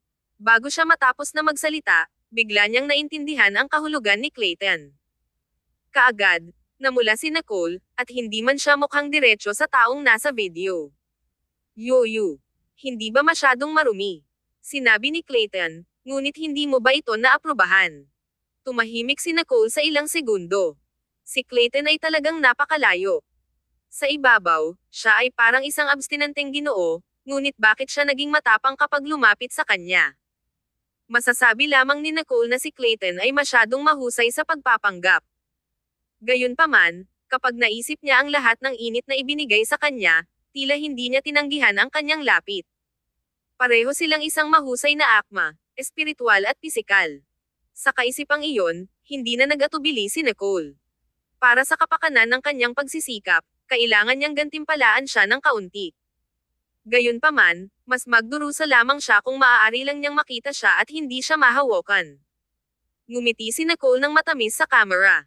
Okay, pagkatapos, manood ng mabuti. Naisip niya ito at dinala ang kanyang telepono sa banyo. Tumagal ng 2 minuto upang punan ang tub. Ang banyo ay siksik na may hamog na ulap, na parang isang misteryosong kasiyahan. Tumayo roon si Nicole kasama ang kanyang tsinelas at sumulyap patungo sa telepono. Dahan-dahan siyang tinanggal ang nightgown niya. Wala rin sa kanila ang nagsalita. Ang tanging tunog ay mula sa pag-trick ng tubig. Ito ay kaakit-akit at ginawang mas mabilis ang kanilang mga puso. Ang kanyang kumikinang na balikat at patas na balat ay dahan-daang isiniwalat. Gayunpaman, hindi hinubad ni Nicole ang hubot-hubad tulad ng nais ni Clayton. Tinakpan niya ang bahagi ng kanyang katawan at tumalon sa bathtub. Kabanata 1675. Ang gantimpala na pag-aari ko. Ang bathtub ay ang paboritong hugis ng flower petal ni Nicole. Mayroon itong automatikong pag-andar ng masahe na napaka-komportable upang humiga. Hindi mapigilan ni Nicole ngunit bumantong hininga ng malalim at ipinikit ang kanyang mga mata upang tamasahin ang pakiramdam na isawsaw sa mainit na tubig. Pakiramdam niya ay kahit na ang kanyang mga buto ay nakaka-relax sa isang iglap. Ilang sandali, nakalimutan ni Nicole na siya ay nasa isang video call pa rin kasama si Clayton. Ang camera ay halos malabo ng hamog na ulap. Pininturahan ni Clayton ang kanyang mga mata at sinubukan na pigilan ang kanyang sarili. Ang mga pagbabago sa kanyang katawan ay masyadong halata. Lalo na matapos ang isang lasa sa kanya, ang kanyang pagpipigil sa sarili ay hamina ng malaki tuwing kasama niya siya. Nakita siya ni Clayton na nakahiga doon ng comfortable na nasisiyahan sa kanyang paliguan at naisip ang lahat ng mga oras na sila ay intimate. Siya ang nagustuhan na masiyahan. Tuwing kinuha niya ang inisyatibo, ito ay sapat na para sa kanya. Nang makita na ang mga bagay ay hindi makontrol, huminga ng malalim si Clayton. Ikaw ay isang sexy maliit na halimaw. Ang kanyang tinig ay mababa at madilim, na gin-icing si Nicole. Tiningnan ni Nicole ang telepono na nakalagay sa gilid at nakaramdam ng kaunting napahiya. Ang kanyang mukha ay isang maliit na pula mula sa init. Nanunood ka pa rin. Ngumiti si Clayton at tiningnan siya ng makahulugang. Ito ay isang gantimpala na pag-aari lamang sa akin, kaya syempre, nais kong makita ito. Ang kanyang mga mata ay walang ingat na sizing sa kanya ng kaunting debauchery. Naramdaman ni Nicole na masunog ang kanyang mukha at naisip na ito ay dahil sa mainit na tubig. Kinagat niya ang kanyang mas mababang labi at binago ang kanyang postura. Tiniklap niya ang kanyang mga braso at humiga sa kanyang tagiliran, pagkatapos ay tiningnan ang lalaki sa pamamagitan ng video call. Ito ay sapat lamang para sa kanya na makita ang kanyang cleavage. Napangiti si Nicole ng walang malay. Ang kanyang mukha ay maliwanag at kaakit-akit, na ginawa ni Clayton na mawalan ng kontrol sa lahat ng biglaang. Pagkatapos na panoorin ang lahat ng gusto mo, Mr. Sloan. Malulutas mo ba iyon sa pamamagitan ng iyong sarili? Tanong niya ng may ngiti, tila masaya na makita siyang nawalan ng kontrol. Tiningnan siya ni Clayton at pinakawalan ang isang mababang chuckle. Tanong niya sa kanya ng isang malandi na tono. Gusto mo akong tulungan? Tumahimik si Nicole ng ilang segundo. Bigla, mayroong isang pagsabog ng paggalaw sa ilalim ng tubig, pagkatapos ay itinapon niya ang kanyang nightgown. Sa sandaling itinapon niya ito, ang kanyang bahagyang nakataas na katawan ng tao ay nakita sa camera. Ang curve na iyon ay agad na ginawang pula ang mga mata ni Clayton. Ang kanyang puso at katawan ay ganap na kinokontrol ni Nicole. Kinabukasan, lumabas si Clayton sa pakiramdam ng hotel na na-refresh. Hindi siya apektado ng jet lag. Sa kabaligtaran, ang kanyang katulong na si Roland ay mukhang pagod at jet lagged, tulad ng pilit na gin-icing siya ng alarm clock. Nakita ni Roland na si Clayton ay nasa mabuting kalagayan at binati siya ng isang nalulumbay na tono. Ang agahan ay nasa tuktok na restaurant. Pupunta ba tayo? Tumahimik si Clayton. Hindi na kailangan. Pumunta muna tayo sa opisina. Binigyan siya ni Roland. Hindi ka rin makakain. Siyempre, makakain ako. Ipak ito para sa akin. Gusto kong kumain sa harap nila. Ang kalmadong tono ni Clayton na ginawa ni Roland freeze sa lugar. Hinabol ni Roland ang kanyang mga labi at biglang naramdaman na mahirap. Mr. Sloan, sa palagay ko ay nagbago ka para sa mas masahol pa dahil magkasama kayo ni Miss Stanton. Ang dalawa sa kanila ay hindi talaga magkaroon ng isang regular na mahusay at subordinate na relasyon. Ginawa lamang nila ang kanilang mga trabaho ng maayos at itinuturing na mga kaibigan ng pribado. Sa gayon, hindi means ni Roland ang kanyang mga salita. Itinaas ni Clayton ang kanyang kilay at ngumiti. Ganun ba? Siyempre. Kung nakilala mo ang ganoong bagay sa mga nakaraang taon, tiyak na gagamitin mo ang pinakasimpleng paraan upang harapin ito ng diretsyo kahit na ito ay upang masakop ang mga nakaraang utang, hindi ka magiging determinado na isuko ang mga taong iyon. Sumimangot si Clayton. Ang ngiti sa kanyang mukha ay kumupas. Sa palagay mo masyadong mabagsik ako. Tumahimik si Roland. Hindi iyon. Ito lamang ay ang hakbang na ito ay lubos na makakaapekto sa amin. Ang mga taong iyon ay may kakayahang. Kung hindi sila pumunta sa kanilang mga posisyon sa pamumuno sa kumpanya. Aalisin nila ang teknolohiya at mga mapagkukunan ng network na mayroon sila. Sa palagay mo ay masyadong nakasisira sa atin kung nais lamang nating may bulalas ang ating galit. Kabanata 1676. Ang presyo na babayaran namin. Natapos si Roland sa isang hininga. Nakita niya na si Clayton na tumahimik at nakaramdam ng pagkabahala. Nasobrahan ba ang sinabi niya? Gayunpaman, pagkatapos ng isang gabi ng tossing and turning, nadama ni Roland na ang desisyon ni Clayton ay medyo nakasasama sa kanyang sarili. Hindi ito tulad ng estilo ni Clayton. Si Clayton ay isang namumuhunan na nakatuon sa kita. Dumating ang elevator. Ang dalawa sa kanila ay lumabas ng elevator, lumakad sa labas, at sumakay sa kotse. Patuloy na nagmaneho ang kotse ngunit hindi may iwasang nakatagpo ang rush hour traffic. Magaan na nagsalita si Clayton at ipinaliwanag. Sa palagay mo ba na sa pamamagitan ng pagpapanatili ng mga taong iyon, maiiwasan natin ang pagtanggi ng kumpanya? Mula sa simula ng pribadong pakikitungo ni Isaac, ang buong kumpanya ay itinulak sa unahan. Maraming nais na itulak tayo kapag hindi tayo matatag. Ang ginagawa ko ngayon ay itinutulak ang aking sarili upang ang iba ay hindi magkakaroon ng pagkakataon.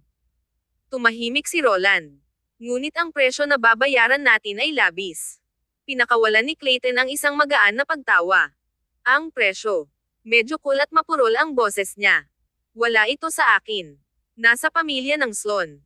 Kapag ang kumpanyang ito ay nasa mga kamay ni Isaac, hindi ako nakakuha ng isang sentimo mula sa kanila. Kung nais nila akong makompromiso para sa kanilang pakinabang, iyon ay isang panaginip lamang. Bumagsak ang dibdib ni Roland. Bigla niyang naintindihan ang posisyon ni Clayton. Halos nakalimutan ni Roland na bagaman si Clayton ay Sloan, pinilit siya ng pamilyang Sloan at inilagay siya sa posisyon na ito. Pagkatapos ng lahat, ang pamilyang Sloan ay hindi nagbigay kay Clayton ng anumang mga pakinabang. Si Clayton ay maaaring mabuhay dahil siya ay matigas. Sa pag-iisip nito, may pakiramdam si Roland na isara ang kanyang bibig. Ngayon, ang pagkontrol ng shareholder ng Sloan Corporation ay si Nicole. Ang dahilan na personal na bumalik si Clayton upang linisin ang gulo ay malamang dahil hindi niya nais ang pera ni Nicole na bumaba sa kanal. Hindi ito ginagawa ni Clayton para sa interes ng pamilyang Sloan, ngunit para sa interes ni Nicole. Kaya, wala itong pagkakaiba kay Clayton kung ang mga taong iyon ay naiwan o hindi. Sa kabaligtaran, kung nagsimula silang muli, maaari silang maging mas malinis at mas malaki, makalipas ang ilang taon. Naniniwala si Roland na may kakayahang makamit ito ni Clayton. Dumating sila sa Sloan Corporation. Lahat ng tao sa opisina ay mukhang nalulumbay. Kinuha ni Clayton ang eksklusibong elevator ng diretsyo sa tuktok na palapag. Wala siyang dedikadong tanggapan, kaya nagpunta siya sa kumikilos na pangulo, ang tanggapan ni Jake. Hindi talaga nagtratrabaho si Clayton. Nandoon lang siya bilang tulong. Ang kumikilos na pangulo, si Jake, ay karaniwang naninirahan sa opisina. Tumingin siya ng disheveled at lumabas mula sa silid pahingahan, inaayos ang kanyang kurbatang. Ang kanyang shirt ay same parent, tulad ng araw dumating siya. Nakita niya kaagad si Clayton, nagyelo si Jake at ngumiti. Pupunta ka sa pag-stress sa akin sa pamamagitan ng pagiging masigasig. Tumawa si Clayton. Magpatuloy ka lang sa ginagawa mo. Humiram lang ako ng isang lugar upang gawin ang aking personal na negosyo. Sa likuran niya, si Roland take a laptop. Binuksan ni Clayton ang chart ng pagsusuri ng stock market at patuloy na tumingin sa mga uso. Ang kanyang mga pamumuhunan ay nasa buong mundo. Ito ay pisikal o virtual, ang mga bagong industriya na pinapalitan ang mga lumang industriya ay malamang na makagawa ng mga bagong pagkakataon sa negosyo. Ang isang kwalipikadong mamumuhunan ay hindi hahayaan ang mga pagkakataong ito. Ang kumikilos na pangulo na si Jake ay nag-smile. Pumasok siya upang baguhin ang kanyang damit at hugasan ang kanyang mukha, pagkatapos ay lumabas muli.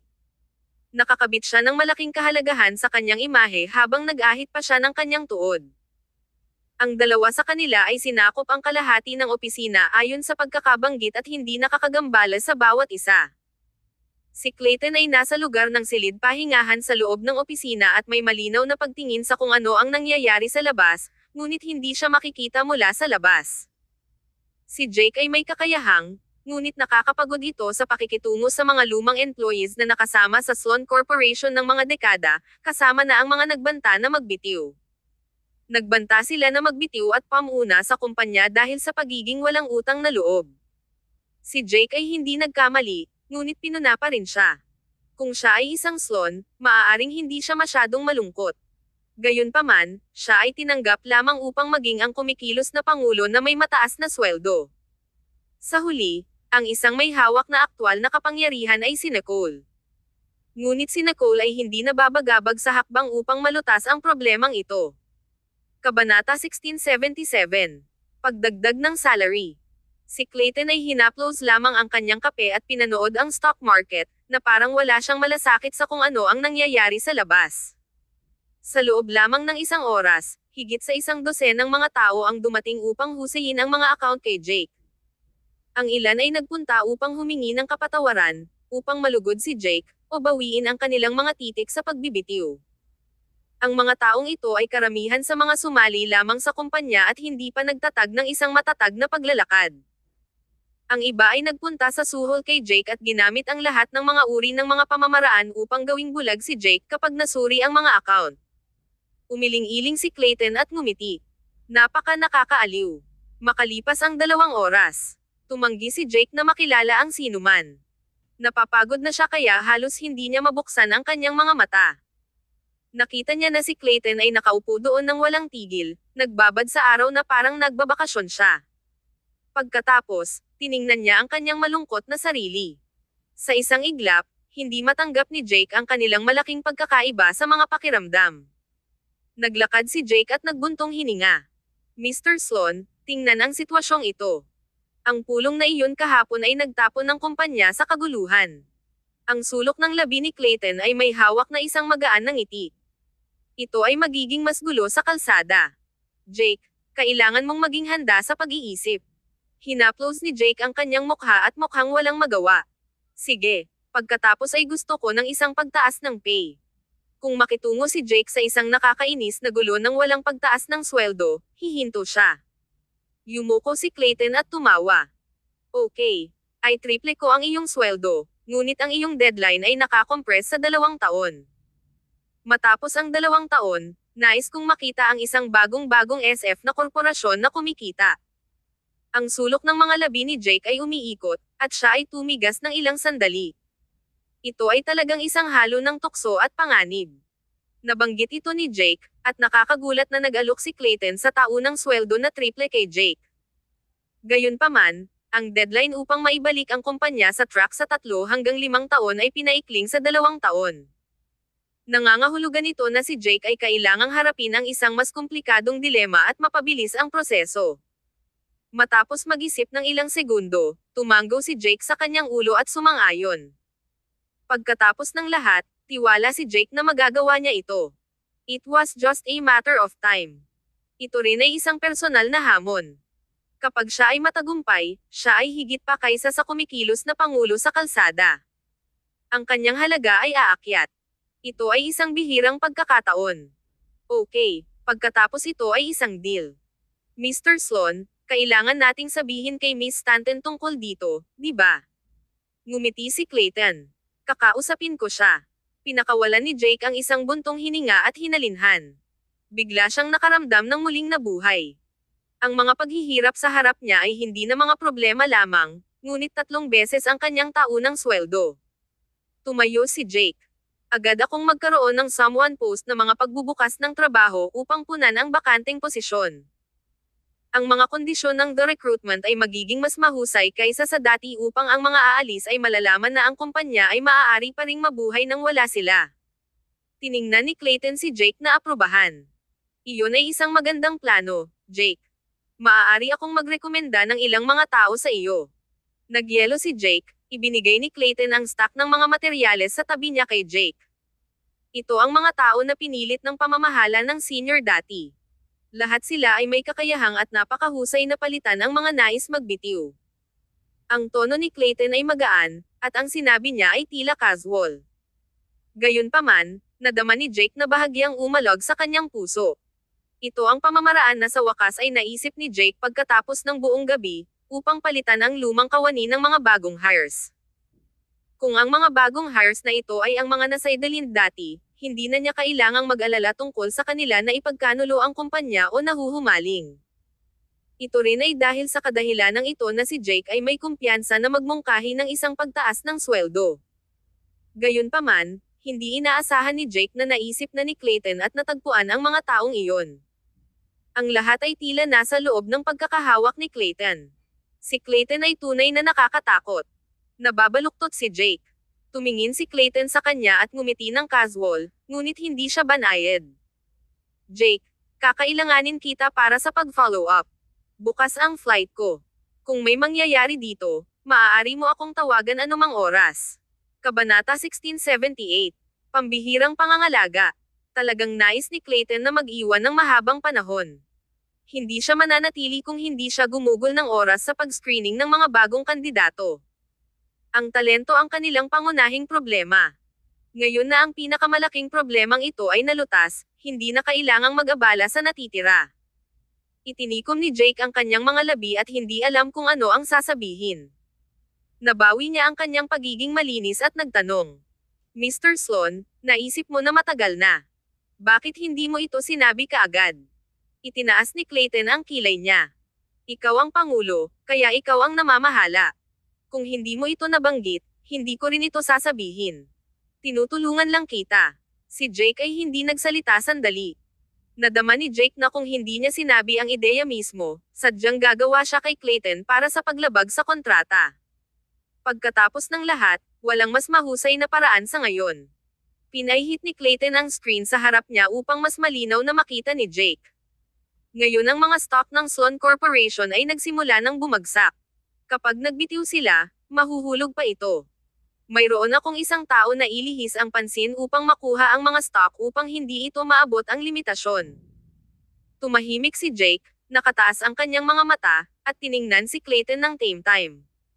Mr. Sloan, sa palagay ko mas angkop ka na narito kaysa sa akin. Ang mga sulok ng mga labi ni Clayton ay nakakulong sa isang ngisi.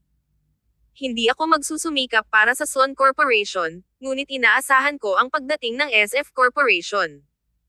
Gamit nito, tumayo si Clayton at itinuwid ang kanyang suit jacket. Magkikita tayo sa susunod, Jake. Tumayo si Jake at nakipagkamay kay Clayton. Ito ang unang pagkakataon na ang dalawa ay naging solemna. Hindi mapigilan ni Jake ngunit humanga ito sa mga ito na may mga mata lamang para kay Nicole. Bagaman naisip lamang ni Clayton ang tungkol kay Nicole, ang kanyang mga pagpipilian ay ang pinakamahusay. Nagsisisi si Jake na tumingin siya sa Clayton dati. Umalis si Clayton kasama si Roland. Tumingin si Roland sa oras. Mr. Sloan, dapat ba tayong bumalik sa hotel sa susunod o sa ibang lugar? Ang iyong paglipad ay nasa 9:00 bukas. Tumahimik si Clayton at tumagilid ang kanyang ulo upang tumingin sa langit, na asol at walang ulap. Hindi mabilang na mga skyscraper ang humarang sa malawak na view, at hindi niya maipaliwanag ang isang maliit na cramped up. Sobrang na-miss ni Clayton si Nicole. Nais niyang ibahagi ang bawat sandali sa kanya dito. Nagtataka si Clayton kung ang maliit na halimaw ay makaligtaan na siya. Dahan-dahan siyang huminga at huminto. Hindi na tayo babalik sa hotel. Pumunta tayo sa sanatorium. Inisip ni Roland na may misheard siya at tumingin kay Clayton ng maraming beses. Mr. Sloan, bibisitahin mo ba? Sino ang nasa sanatorium? Quavon at Isaac. Si Isaac ay paralisado pa rin at walang malay, kaya hindi lamang kailangang alagaan ni Quavon ang kanyang sarili kundi pati na rin si Isaac. Hindi mahirap hulaan na ang biglaang pagbabago na ito sa Sloan Corporation ay ideya ni Quavon. Dahil nasa Liberty na si Clayton, magiging walang awa kung dibisitahin ang kanyang ama. Nakarating na si Clayton sa kotse, at umupo si Roland sa upuan ng pasahero. Pagdating nila sa sanatorium, sinulyapan ni Clayton si Roland. Maghintay para sa akin sa labas. Hindi mo na kailangang sundin ako. Sumagot si Roland, oo, Ginoo. Siyempre, si Roland ay sapat na makatuwiran upang malaman na ang pamilya ni Clayton ay isang bawal na hindi niya mahawakan. Hindi nagustuhan ni Clayton ang iba na nakikita ang kanyang mga scars. Sa sandaling lumabas si Clayton sa kotse, binati siya ng direktor ng sanatorium. Maliwanag na kahit na ang sanatorium na ito ay nakahiwalay, ang mga pasilidad at serbisyo ang pinakamahusay. Ang kanilang mga kliyente ay lahat ng mayayaman mula sa gitna at itaas na mga klase. Ang mga pader ng tambalan ay nagpatibay din ng seguridad upang maiwasan ang mga tao sa loob na hindi sinasadyang maubos. May mga bodyguard tuwing 3 metro, at walang mga bulag na lugar sa gusali. Ito rin ang dahilan kung bakit nakalock dito si Quavon. Kahit na nawalan ng kapangyarihan si Quavon, itinuturing pa rin siyang mayaman at malakas. Mr. Sloan, huwag kang mag-alala. Ayon sa iyong mga tagubilin, binigyan namin sina Ginoong Quavon at Mr. Isaac na pambihirang pangangalaga. Kahit na si Ginoong Isaac ay hindi pagising, may kamalayan pa rin siya sa kung ano ang nangyayari sa paligid niya. Sinabi ng doktor na ang mga nerbiyos sa kanyang mas mababang katawan ay ganap na nasira, kaya walang kaunting pag-asa na magising, ngunit maaari pa rin niyang marinig ang mga tao. I've never seen such a strong bond between brothers. Parcabanate 1679. Pagbisita sa iyong ama. Ang direktor ay nagdadalamati habang nagsalita siya. Isang bakas ng pangungutya ang tumawid sa mga mata ni Clayton. Kapatid na pag-ibig. Sa ibabaw, si Quavon pa rin ang malaking kapatid ni Isaac, at si Isaac ay tiyuhin ni Clayton. Gayunpaman, si Quavon at Isaac ay hindi magkapatid. Pagkatapos nito ay tinanggal ang dahon ng igos, ang ilang mga bagay ay masyadong kasuklam-suklam na sabihin ng malakas. Pumasok si Clayton sa loob. Ayaw nilang umalis. Tumahimik ang direktor. Siyempre, nais nila. Maraming mga grupo ng mga tao na dumating sa isa't isa, ang aming mga layer ng mga bodyguard ay hindi lamang para sa palabas. Bukod dito, binabago ko ang kanilang mga silid at mga patio sa bawat ilang araw ng sapalaran, kaya ang mga taong iyon ay hindi maaaring mahulaan kung nasaan si Mr. Quavon. Ipinagmamalaki ng direktor ang kanyang sarili nang sinabi niya ito. Tahimik na ngumiti si Clayton. Walang mga tagalabas na dumating upang makita sila. Wala sa pamamagitan ng mga regular na channel, ngunit palaging may isang taong nais makipag-usap kay Ginoong Quavon. Nagpadala pa sila ng isang nurse. Sa oras na nalaman ko, ang nurse ay tumakas na, ngunit pinalakas namin ang aming seguridad. Ayaw ng direktor na banggitin ito sa una, ngunit dahil tinanong ni Clayton, baka may pinaghihinalaang siya. Kaya, masasabi lamang niya ang katotohanan. Pagkatapos ng lahat, ang bayad na pera na binayaran ni Clayton ay enough para sa direktor na magtayo ng 2 pang sanatorium. Bagaman ito ay isang sanatorium, maraming mga hindi matatag na pag-iisip na nakalock dito. Ang pangangalaga na ibinigay dito ay mas mahusay kaysa sa mga ordinaryong ospital ng psychiatriko, at mas mahusay din itong tunog. Walang alinlangan, mahirap para sa mga taong hindi matatag sa pag-iisip na makatakas. Sina Quavon at Isaac ay inuri sa kategoryang ito. Naglakad si Clayton sa katahimikan, nang walang anumang reaksyon o hindi kasiya siya. Gayunpaman, alam ni Clayton na ang nangyari sa Sloan Corporation ay dapat na maipasa sa pamamagitan ng nurse na iyon. Ito ay talagang maraming pagsisikap. Nang makarating ang elevator sa tuktok na palapag, masasabi ni Clayton na ang mga bodyguard ay 3 beses. Huminto ang direktor at itinuro ang silid as loob. Mr. Sloan, naruroon sila. Ngayon, dapat na bisitahin ni Ginoong Quavon si Ginoong Sloan. Tumanggo si Clayton at nagpatuloy sa paglalakad, binigyan siya ng isang sulyap. Mula ngayon, walang mga estranghero ang maaaring payagan sa paligid niya, maging isang nurse o isang bodyguard. Agad na naintindihan ng direktor at tumanggo ang kanyang ulo. Ito ang aking kawalang ingat. Mula ngayon, wala na iyon. Sino ang mag-aakala na ang mga tao sa labas ay nakakabit sa isang matandang lalaki? Gayunpaman, ang digmaan ng negosyo sa Liberty ay tila labis na malupit. Bukod dito, ang bawat negosyante ay palaging nakalink sa mga tao sa mundo ng politika.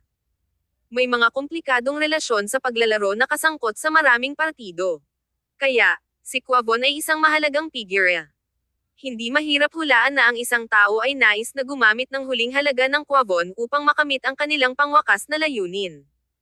Marami talaga ang nagdusa kay Clayton. Sa pangalawang pag-iisip, hindi ito mga bagay na dapat isipin ng direktor. Kailangan lang gawin ng direktor ang inutusan ni Clayton na gawin. Napanood ang direktor habang ang likod ni Clayton ay nawala sa paligid ng sulok at pinahihit ang kanyang ulo upang turuan ang mga nurse sa gilid. Walang pinapayagan na lumapit sa silid na iyon hanggang sa lumabas si Ginoong Sloan. Alam ng mga nurse na si Clayton ay isang pinarangalan na panauhin at hindi naglakas loob na maging pabaya. Agad silang tumanggo at umalis. Alam ni Clayton na nasa loob sina Quavon at Isaac. Hindi man lang siya nag-abala na kumatok sa pintuan at itulak ang bukas ng pinto. Malaki at maayos ang silid. Ito ay lamang na ang malabong amoy ng disinfectant ay naghihintay sa hangin. Umupo si Quavon sa silid, may hawak na libro sa kanyang kamay. Humiga si Isaac sa panloob na bahagi ng silid na nakapikit ang kanyang mga mata. Naririnig ni Clayton ang regular na bipang ng medikal na kagamitan. Sa sandaling pumasok si Clayton sa silid, naramdaman niya ang patay na katahimikan sa loob. Ang pakiramdam na iyon ay parang 2 tao ang namamatay. Ang pagkalumbay at walang magawa na naipon sa loob ng mahabang panahon ay naramdaman na maaari silang sumabog sa anumang sandali. Narinig ni Quavon ang paggalaw at tumingin sa likod. Ang sulyap na iyon ay matalino. Ang kanyang may edad na mukha ay mukhang mapanunuya at hindi mapakali. Emph. Dumating ka ba upang bisitahin ang iyong ama? Kabanata 1680. Itulak mo siya sa bintana. Nag-walk-in si Clayton. Ang kanyang tingin ay walang tigil na lumusot sa kanyang paligid. Inikat niya ang kanyang mga labi at tinanong, narinig ko na ang iyong kalusugan ay mas mahusay ngayon. Nang ma-admit si Quavon dito noon, siya ay nasa isang napakasamang estado. Ang pinakamamahal na anak ni Quavon ay naging isang gulay, at ang karera na pinakaipinagmamalaki niya ay naging ibang tao. Paano makatiis ang isang normal na tao? Gayunpaman, si Quavon ay hindi ordinaryong tao. Hindi mahalaga kung ano, si Quavon ay nakagawa ng isang pangalan para sa kanyang sarili sa mundo ng negosyo ng Libertyan. Kaya, si Quavon ay mayroon pa ring natitirang kapangyarihan. Tiningnan ni Quavon si Clayton na may madilim na titig. Wala siyang bakas ng kompromiso o mabuting kalooban sa kanyang mga mata. Paumanhin na pabayaan ka, ngunit mayroon pa akong mahabang paraan upang pumunta bago mamatay. Sa puntong ito, sina Quavon at Clayton ay ganap na nahulog sa bawat isa. Hindi na kailangang mapanatili ang kanilang mababaw na bono ng ama-anak para sa ilang mga interes. Pagkatapos ng lahat, sa paghusga sa kasalukuyang sitwasyon, si Clayton ang malinaw na nagwagi. Nakita ito ni Clayton at hindi sinasadya na naupo sa kabaligtaran ng sofa. Ang kanyang mahabang mga binti ay sinakop ang karamihan sa upuan at nagbigay ng isang pakiramdam ng pang-aapi para sa sandali. Kailangang aminin ni Quavon na si Clayton, ang anak na hinamak niya mula pa noong kapanganakan, ay hindi kung ano ang dati. Kung hindi man, sa kakayahan ni Quavon, napakadali nitong iwanan ang sanatorium na ito. Gayunpaman, si Quavon ay natigil ngayon dito at hindi na makalabas ng pintuan. Gaano katawa-tawa. Ang boses ni Clayton ay malamig at malupit. Ang kanyang tingin ay mapurol. Alam ko na nakipag-ugnay sa iyo ang iyong mga tao. Kasali ka sa kamakailang gulo sa Sloan Corporation, di ba? Ang tanong na ito ay higit pa sa isang pahayag na may kanyang tono ng katiyakan. Nag-flick ang mga mata ni Quavon, at pinakawalan niya ang isang smug snort. Naisip ni Quavon, kita nyo, natatakot pa rin siya, ha? Mas may karanasan pa rin ako. Sa palagay mo ba na sa pamamagitan ng pagpapanatili sa akin dito, uupo lang ako at maghihintay para sa aking kamatayan? Clayton, huwag kalimutan na ako ang iyong ama. Binigyan kita ng iyong buhay, ngunit nakipag-away ka sa babaeng iyon na magnakaw ka lamang ng Sloan Corporation. Madali ka bang magpahinga? Ginawa mo ba na ang babaeng iyon ay gumagamit ka lamang para sa kapakanan ng Sloan Corporation? Ang dibdib ni Quavon ay marahas na sumigaw habang siya ay sumigaw kay Clayton. Ito ay malinaw na si Quavon ay nais na masira si Clayton sa mahabang panahon. Naisip ni Quavon, ang ingrate na ito ay sigurado na isang anak ng isang aso. Dapat ko lang siyang itulak sa kanyang kamatayan noon.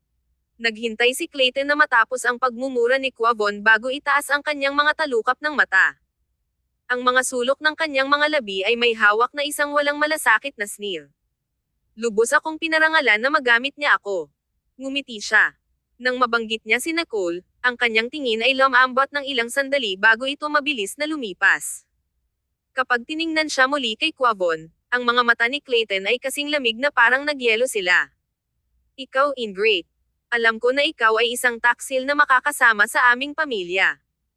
Kung alam ko ang araw na ito ay darating, dapat na. Galit na galit si Quavon.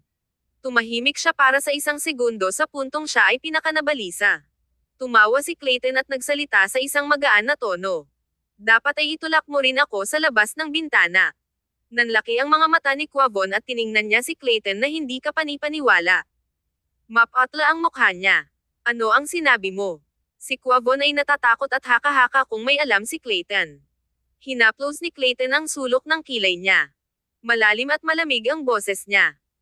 Bago tumalon ang aking ina sa labas ng gusali, may nagpapakain sa kanya ng maraming bilang ng mga table tasks na natutulog at hayaan ang psychiatrist na gabayan siya na tumalon upang mapawi ang kanyang sarili sa kanyang sakit. Ang psychiatrist na si Isaac ay sinubukan na patayin ang aking ina sa mahabang panahon. Alam mong mabuti na ang kanyang pag-iral ay gagawa ng pagtulog ng mga table tasks at hypnotized sa kanya pababa. Kalmado na naalala ni Clayton ang insidente na parang wala itong kinalaman sa kanya. Gayunpaman, ito ang nangyari sa kanya. Naging mapatla ang mukha ni Quavon. Ang kanyang mga mata ay umuurong, at ang kanyang leeg ay tumigas, na itinaas ang kanyang ulo sa isang kakaibang anggulo na parang siya ay natigilan. Gayunpaman, wala namang ginawa si Clayton.